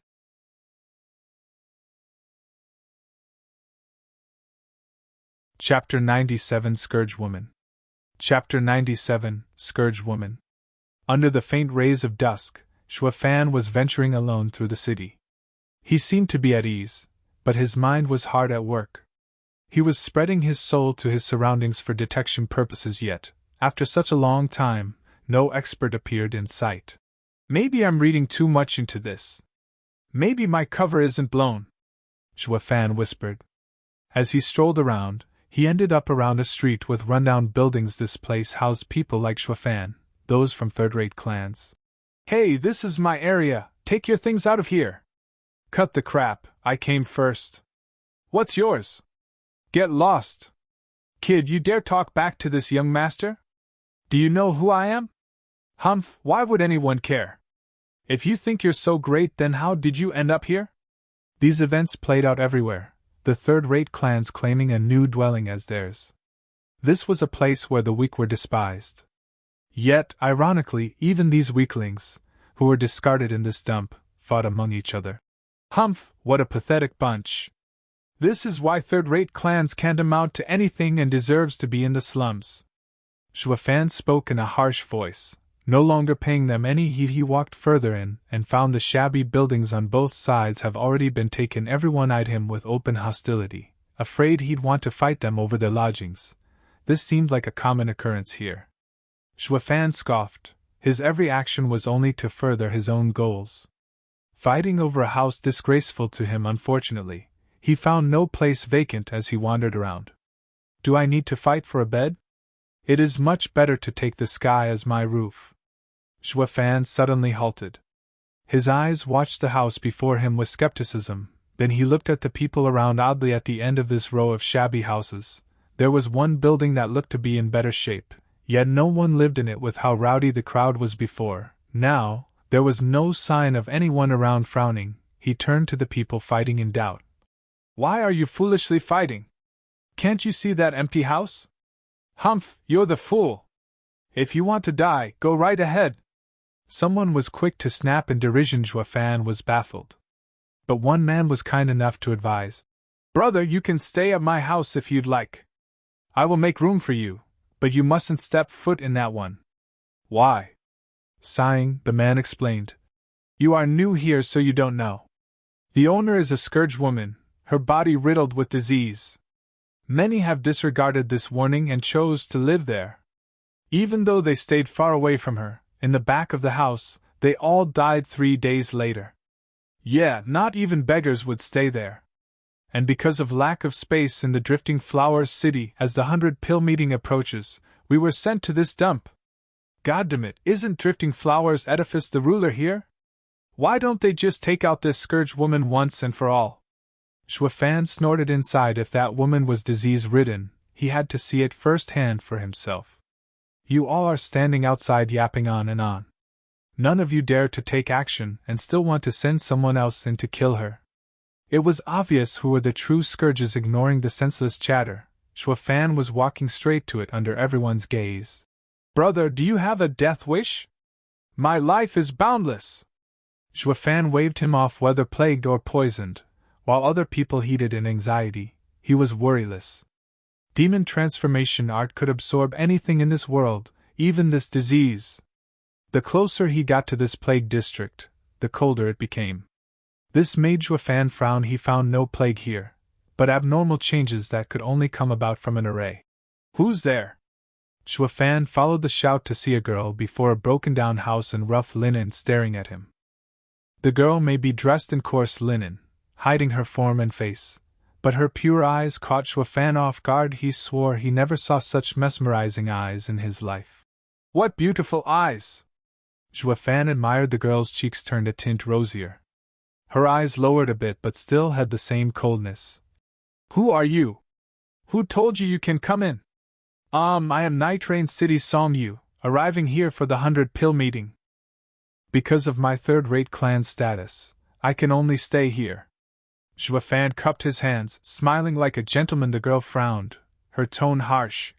Then stay in another house. Aren't you afraid of death by coming here? I believe death is unimportant. I saw how selfish and despicable the people here are acting and couldn't recognize such men as my neighbors. I would rather choose death in this peaceful place. Stop lying. Think I believe your sophistry? She huffed helpless. Juefan made a heartbroken face. Lady, I'll be honest. All the people before are stronger than me and I can't beat them. If you throw me out, I will die at their hands. To such a sound argument, the lady nodded, believing it somewhat. But Juefan switched tones way too fast, which caught her off guard and caused her to be suspicious. Her tone grew colder as she asked, You're afraid of being beaten to death, but not afraid of me? Do you know who I am? I do, of course I do. Juefan bobbed his head. I heard them say there is a Scourge woman here. That must mean you. But I would rather get disease than die beaten. As they say, a flower should be allowed to roam free. Quiet, don't try to play smart with me. The lady snapped, her eyes darting around in thought. She pointed her white finger to a broken house. Sleep there, but you are to never wander outside at night, or you will die. Yes, lady, I promise. Juefan nodded, and when he looked up, she was gone. He narrowed his eyes and his revering gaze now turned to one of coldness. I couldn't see through her cultivation. Did she reach the radiant stage? Or maybe she's a common person. But how can a common person hold such a tone before a bone-tempering expert? Humph, how amusing! Juefan's mouth perked up into a grin and entered his house. You must be up to something since you forbid me from going out at night. Then I will do just that and find out what you're hiding. Juefan went to meditate. Time trickled by and the night cast a cloak of darkness over the slums. A sudden ripple came from the slums, followed by a sharp decrease in temperature. Juefan shivered and muttered, I was right, it is an array. His hand flashed and revealed a small bottle. It contained the same pill he used in Allbeast Mountain Range, an energy-concealing pill. Whoosh! Juefan flicked it into the air and a flash of red came from his body and swallowed it. The ethereal blood infant made Juefan give off a wicked smile. Not even a radiant stage could find it now that it ate that pill. Go! Blood infant went through the walls and flew deeper into the slums, reaching the furthest area. That place was in ruins, ruins that formed an odd array. The lady sat upright in its center, deep in meditation. The bright moonlight, with its extreme coldness, entered inside the array, then her body, while the rest chilled the slums with each ray of power from the moonlight she absorbed. Her body grew a sheen layer of ice. Then, a green flash from her forehead pierced through the ice and slowly faded away. Each time that happened, the lady's eyelids trembled, as if in great pain.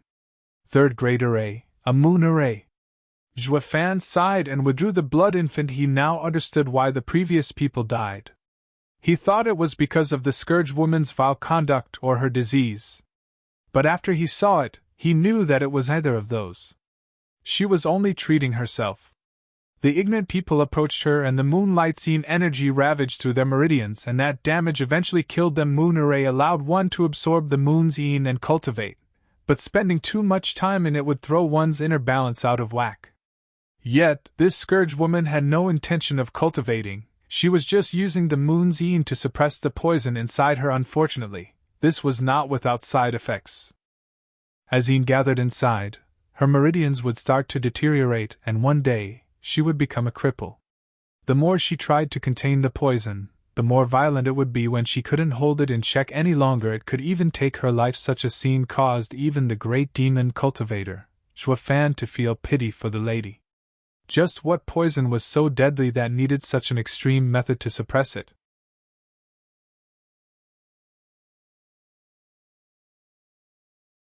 Chapter 98 Playing the Fool. Chapter 98 Playing the Fool. At the first ray of dawn, the moon hid back behind the forest while the sun was rising to take its rightful place in the sky. In its shine, the ice on the Scourge woman thawed. The lady opened her eyes and sighed with exhaustion. "Lady!"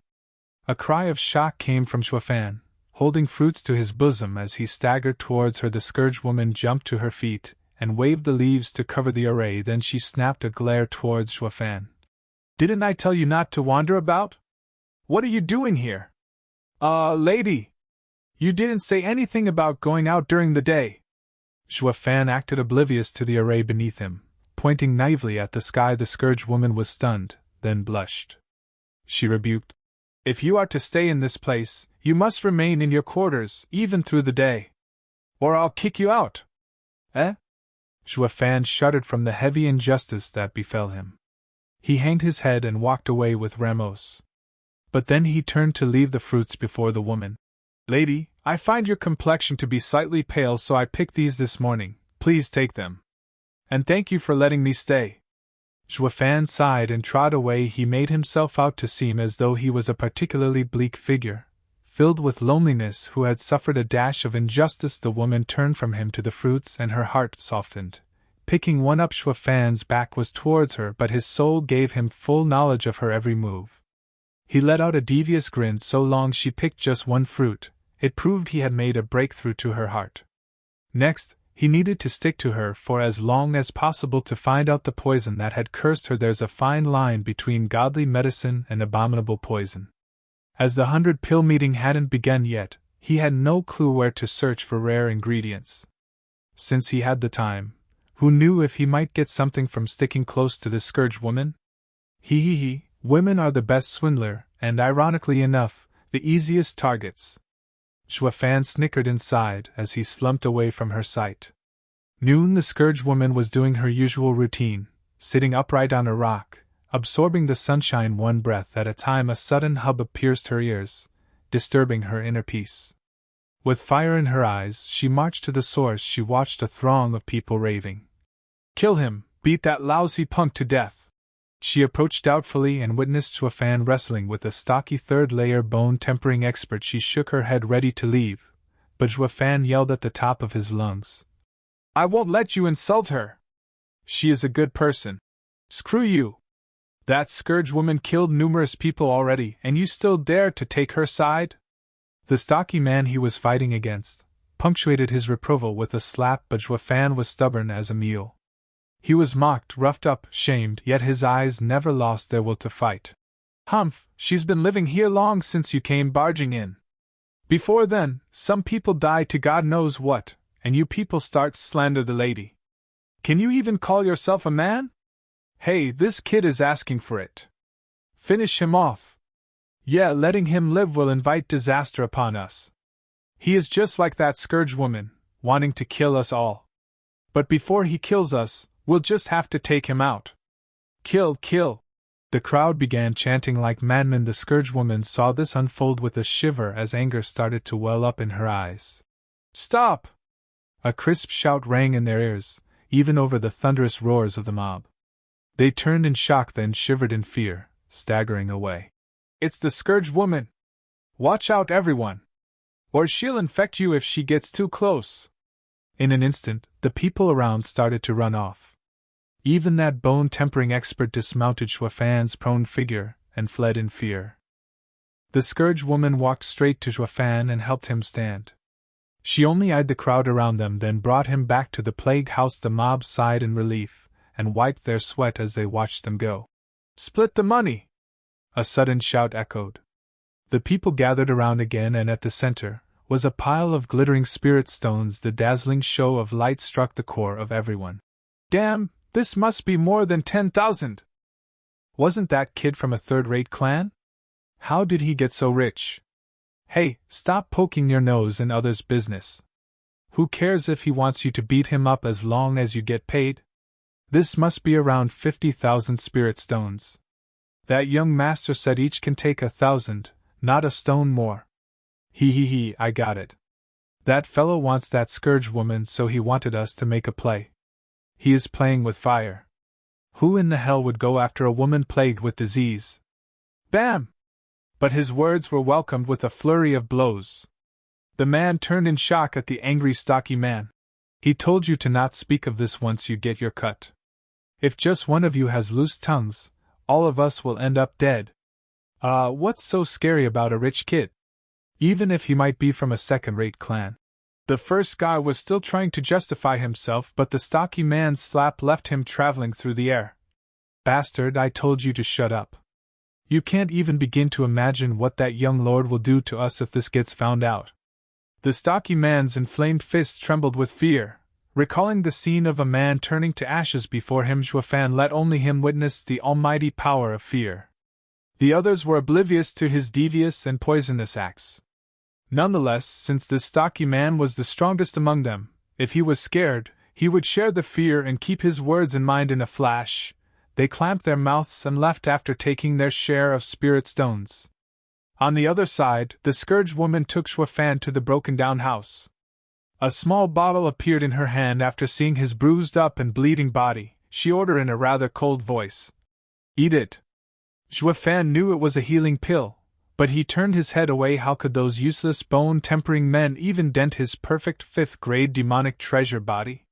His wounds were self-inflicted to stir pity in the Scourge woman's heart, and if he just ate the pill, the woman would just take off. So he put up a tough front, like a spoiled brat. The woman, however, was perplexed. What, scared there's poison? I am not afraid of staying with you. Do you think I'm afraid of you poisoning a pill? Zhuofan huffed. Didn't you tell me to get lost? Why did you save me then? The Scourge woman eyed him deeply. Then, why did you still try to defend me before those people? Weren't you afraid of being beaten to death? If I had arrived just 1 second later, you'd have died. Zhuofan laughed inside. He knew that after a full night spent on absorbing the moon's yin, the following day would be used on absorbing the sun's yang to warm her meridians. If not, even the strongest of experts could not withstand the corrosive yin energy raining havoc through their body. When he did his rounds around the area, he knew the spot she picked for absorbing yang. It was all a matter of staging a good show with his fellow neighbors. Not even mild-tempered people could keep away from the ruckus once their meditation was interrupted. In layman's terms, it all went according to Zhuofan's foolproof plan to breach the Scourge woman's psychological barriers and accept him with all her heart. Zhuofan turned his head and stared right in her eyes until her own eyes faltered away. He spoke with emotion. My mother said, eyes are a window to one's soul. There's no way a person with such beautiful eyes possess an evil heart. And you also let me stay. You definitely have a good heart. If those people slander you for murder, how could I stand by and not defend your name? Zhuofan's open bootlicking was filled with childish naivety, lacking the feeling of deception an adult would have. If a lady heard it, she wouldn't loathe this childish behavior. On the contrary, they would like it even more. That's the secret to capturing a woman's heart, not using flowery and sweet words, but to stir her motherly side. This epiphany came to him after talking with Dong Tianbao. He used to feel Dong Tianbao and Song Yu were simply mighty silk pants. Though their chasing skills were vile and repulsive, it still achieved results. Therefore, he was using the same methods. It's true, the world is filled with wondrous trades. Everyone's a master in something. The effect was obvious. The Scourge woman's cheeks tinted red and snapped. Silver-tongued! But the eyes, though, now showed acceptance. Thanks, Brother Dong. Thank you for teaching me the way of chasing. Zhuofan secretly sighed, but his face was still etched with that childlike innocence as he laughed. Sister, I know you for so long, yet I haven't caught your name. How is that long? We only saw each other 3 times. Rolling her eyes, the Scourge woman mumbled. You call me Sister Choo-Choo. Yes, Sister Choo-Choo. Zhuofan put on a puppy-eyed face that made even him nauseous. but his hands were tied. Women ate them like candy. Now take the pill. Chu-Chu extended the bottle, but Zhuofan smiled and opened his mouth. Sister Chu-Chu, feed me. Sighing, Chu-Chu shook her head helpless, glared, but she still extended him a pill with her dainty hand. Zhuofan saw her hand approaching and grabbed her wrist suddenly, pouring in his yuan qi.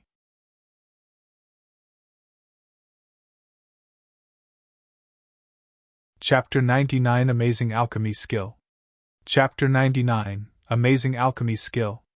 His yuan qi didn't travel far as a sudden chill, caused by the yin power, broke his contact, and a thin layer of ice crystals formed on his hand. Zhuofan was in shock. This didn't come as a result of the terrible chill, since it belonged to the yin power of the moon. What startled him so was the poison the Scourge woman was housing in her body. There were 7 types of poison twisted inside, and each one of them was enough to leave a person dead as a doornail. As opposed to miraculous medicines, this was a certain death poison. With how the 7 poison were twisted among each other, even a radiant stage expert would be in endless torment before dying. He didn't know anyone so vile and malicious that would administer such poison. But one thing he did know, the poison was far too strong to be suppressed by the moon's yin power alone, and there was one more thing Zhuofan found inside her body fighting off the 7 poisons, a medicine, the Bodhi Jade's sap. With his eyes wide, Zhuofan's heart was in exultation. Bodhi Jade's sap was a miraculous medicine capable of reviving someone from an inch of death, a 7th, if not 8th grade medicine. 1 drop was enough to save a mortally wounded person, and this was what Zhuofan's aim all along. Now, he was apathetic to the Scourge woman's plight, only having eyes for the Bodhi Jade's sap to restore the Thunder Skylark egg. All that was left was to figure out how to get it out of her. This miraculous treasure wasn't a common topic he could discuss with her. It breached one's lifeline. What are you doing? Zhuofan's act was instantaneous, and only now did she pull her dainty hand away and glared in fury, his eyes darting around. Zhuofan put on a sappy face, rubbing his hands in worry. Sister Chu-Chu, your hand is so cold, let me warm you up. Don't play with me. Chu-Chu stared at him, filled with doubt. Say it. Why did you search me with yuan qi? Zhuofan sighed. I noticed Sister Chu-Chu's unwell complexion, and since my clan is an alchemist clan, I thought of helping you. I didn't expect Sister to doubt me. Zhuofan now sported a face filled with injustice, and even sniffed to drive the point in. It had the obvious effect, and Chu-Chu's heart softened, and her eyes no longer glared. My injury isn't something a third-rate clan can help with. But thank you. Who says that? Zhuofan raised his head, like an indignant child. My Song clan from Nitrain City have been alchemists for generations. My dad is a 3rd-grade alchemist and passed his teachings on to me. If you don't believe it, come and see my skills. Zhuofan grabbed Chu-Chu's soft hand and went outside. Chu-Chu was so stunned she forgot to fight back. No matter what she was thinking, she didn't seem to want to cut at this big boy's enthusiasm. Zhuofan led Chu-Chu through some broken-down houses, to the fright of the new locals. Of course, most of them were in fear of the Scourge woman, while only one man felt dread from Zhuofan. He was the stocky man who witnessed Zhuofan's vicious methods. The pair arrived at the tavern where Dong Tianba stayed. In his rush before, he even left the Song carriage here. It contained the ingredients the Song clan readied for the meeting. Bro! He ran right into the Dong siblings. Dong Tianba was in glee while Dong Xiaowan gave a bashful nod. Big brother Song! Yet Dong Xiaowan felt something strange as she caught his hand holding Chu-Chu's wrist. Dong Tianba noticed this also and felt awkward. Bro, who is she? Sister Chu-Chu, a new friend. Zhuofan smiled at his words. Dong Tianba dragged him to the side with a raised eyebrow. Wait to go, bro! You got one just as you arrived? Ha ha ha, it's all thanks to Brother Dong. Zhuofan's words came from his heart. You'd think a cultivation maniac like him would know how to get close to Chu-Chu if not for yesterday's long chat with this prodigal son. Stealing a glance at Chu-Chu, Dong Tianba gave a lustful grin. Bro, is she hot? I can't tell from her clothes. But she should be hiding something amazing. I'm not sure since I never saw her body. What? Dong Tianba cried out. Not even her face? And you want to bed her? Zhua Fan shrugged. Don't be like that. I don't look at her like that anyway. Zhua Fan brushed past him, letting him stand dumbstruck, his brows furrowed in deep confusion. If a man isn't after a woman for her body, then is it for love? When did my dear bro change so much? Brother Dong, where's my carriage? Dong Tianba recovered only after he heard Zhua Fan's yell. He replied, In the back of the tavern. Come with me. Dong Tianba led them out back and Zhua Fan went right inside the carriage. Beginning to take out all the glittering and odd ingredients, he didn't look at all serious. Instead, he was as pure as a child Chu found it normal. But the Dong siblings were startled. Where did the vicious and sinister Zhua Fan of yesterday go? Dong Tianba then realized, it seems that love can make a man go crazy. Bro, you are caught in a love trap. Not minding the looks he got, Zhua Fan met Chu's eyes and spoke with a boyish smile. Sister Chu, watch closely. His hand now held a scarlet yuanqi flame, throwing dozens of ingredients inside. Yet it was amazing how the ingredients didn't mix. What precise control! Dong Tianba exclaimed. A third-grade alchemist could, at best, handle 9 ingredients at once. But Zhua Fan made light work of dozens. His skill went beyond the 4th grade. Perhaps even 5th, 4th grade alchemists were seen only in second-rate clans, 5th grade in first-rate clans. As for those above, they were talents raised in the 7 houses. Dong Tianba just couldn't believe it. When he met Song Yu again in this city, he discovered that not only did his power soared, but even his alchemy ability jumped. If he had 1 iota of skill he shows today at the start, the clan head wouldn't have refused him. Dong Xiaowan was watching him with an even more amazed expression. Chu nodded faintly, her eyes evoking praise. His skill at his age made Zhua Fan a diamond in the rough. But Zhua Fan wasn't going for just praise, he wanted shock. Only shock was enough to assure Chu of his alchemy ability, and let him have the Bodhi Jade's sap. Then, he.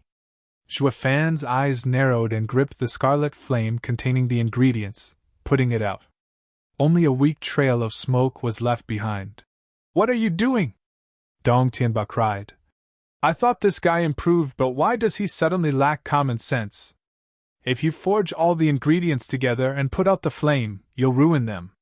Chu shook her head with a light smile. He is still a child. How can you refine with an unsteady heart? Then, among the pitying gazes, Zhua Fan smirked mysteriously. As an alchemist, how can I not know when my pill is ruined? I don't need you to remind me. With a smug smile, Zhua Fan opened his hand. A piercing red light flashed and left behind a round red and glossy pill. How is this possible? Dong Tianba was beyond shocked, not daring to even believe this was real. It went against all alchemical common sense. From the gloss and the fragrance, it denoted it as a second-grade pill, but of top quality. It had a far greater value than any pill of the same grade and apt description would be, a pill that jumped grades.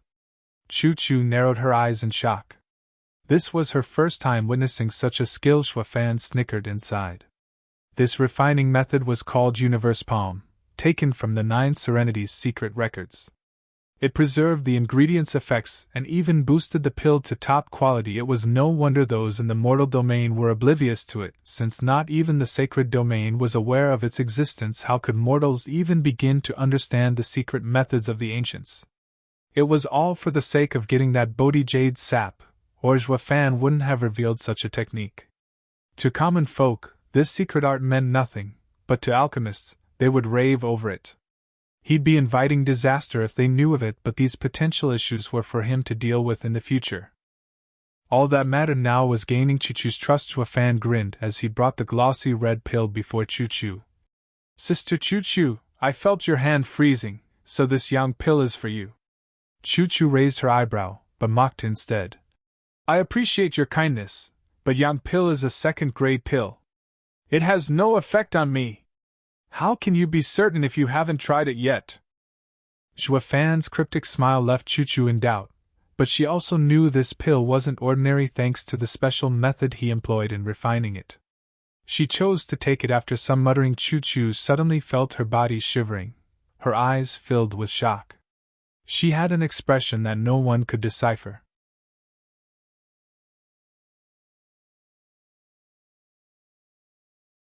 Chapter 100 Rainbow Cloud Palm.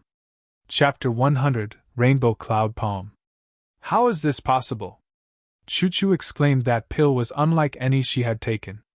It dissolved in an instant into a miniature sun and caused her to let out a scorching breath. The strong pill effect traveled to every corner of her body, warming it up. When the effect faded, a comfortable feeling still lingered while also dispelling most of the Yin power damaging her meridians she absorbed last night. Choo-Choo was incredulous such an astonishing pill existed in this world. Her Yuan Qi was of Yin attribute, and normal Yang attribute pills would be rendered useless. As such, a mere second-grade Yang pill should have already been offset by her body before it could help dispel the moon's Yin power inside her. But Zhuo Fan's pill was burning like the sun, yet it was gentle, nurturing the recovery of her meridians. The crux of it all was that her Yuan Qi didn't fight against it, allowing her to capitalize on the pill's entire effect. This went beyond even her wildest dreams. A pair of sparkling eyes stared at Zhuo Fan. Zhuo Fan was gleeful inside as he smiled. How is it, Sister Choo-Choo? My pill is different from the rest. Choo-Choo nodded unconsciously as she praised. You are so young yet using such an enigmatic refining skill. In a few years, the entire empire will know your name. He, it has already, though you don't know it yet. Zhuo Fan cursed inside, but his face still evoked the same boyish smile. Then, Sister Choo-Choo, if there's anything hurting your body, I will make it sure that it stops. Choo-Choo jerked. Zhuo Fan's words struck a chord in her. She knew her own body all too well and needed a great alchemist to remove the poison. However, Choo-Choo muttered to herself.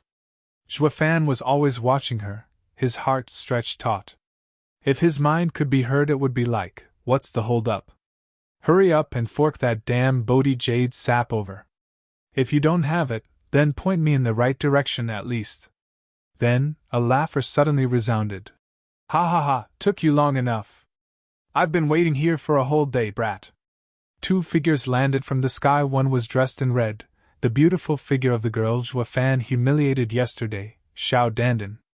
The other was a man, a handsome youth in green and with an eerie green flicker in his eye. Dong Tianba and his sister jumped in shock. Choo-Choo was also affected, staring at the two with a complicated gaze. While Zhuo Fan's expression was grave, his eyes glinting dangerously. Son of a bitch. I almost had it.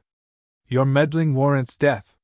Zhuo Fan was itching to snap these two's necks, but noticing Choo-Choo, forget it, I'll keep playing the naive child.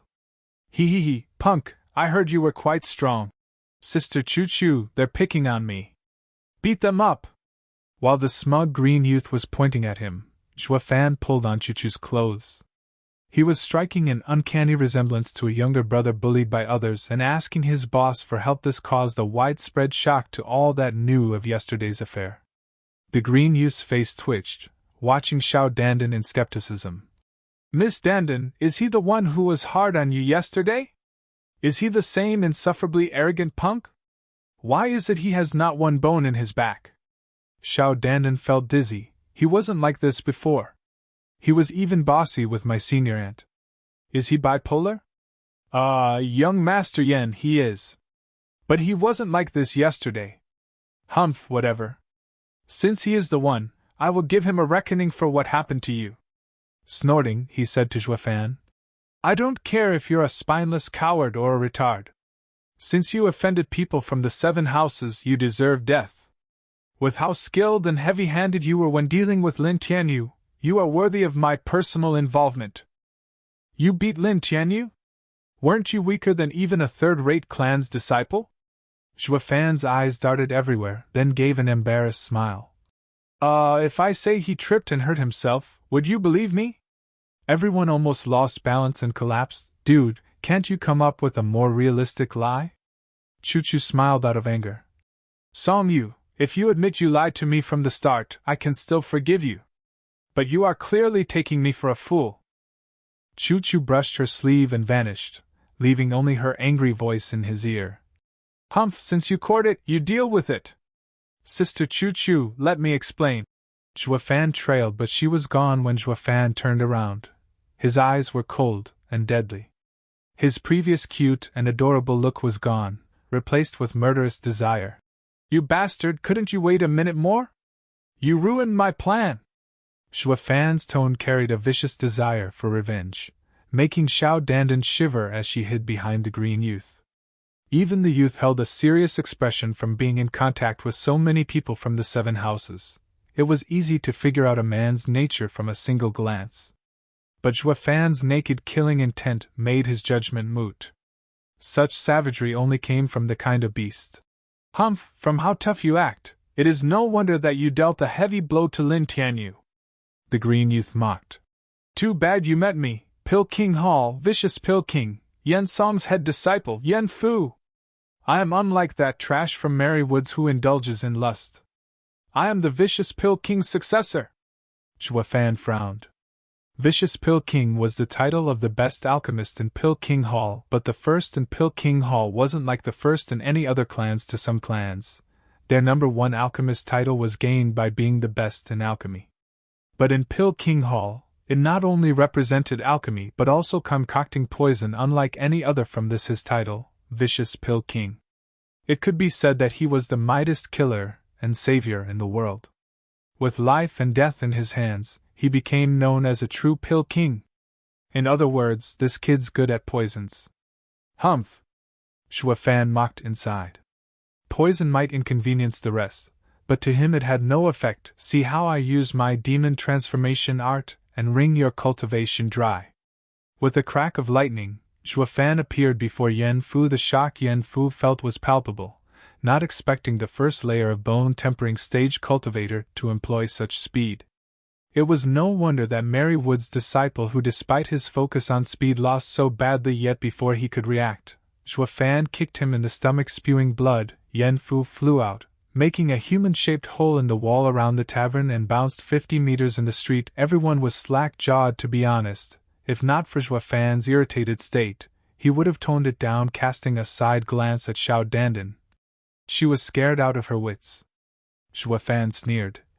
No matter who you call, they'll all end the same. Do you women from Drifting Flowers edifice can only rely on men? Ha ha ha. Xue Fan walked away and left her crying, feeling wrong. Xue Fan's contempt and harsh tone cut deep into her.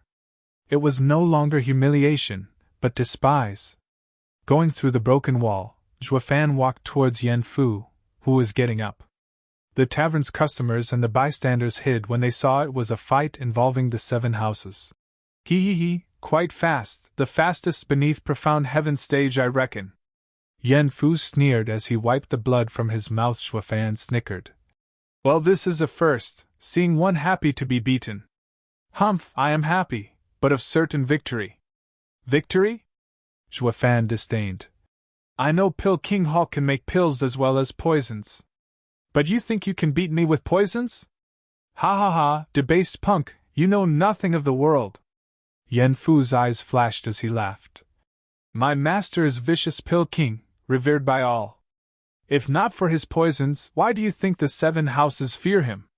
Yen Fu spread his arms. A mist flew from his palms that gradually changed its color, soon letting out 3 different types of light red, yellow, and green interweaved. Xue Fan scratched his nose, feeling slightly numb. Crud, this punk's poison skills are good to the point that even I have been affected. He was cursing inside, however. Xue Fan had a calm expression on the outside. He, have a taste of Pill King Hall's legacy, profound ranked martial art, Rainbow Cloud Palm. 14 chapters a week again. This will be the last dump for a long time. We will reach /surpass manga this week,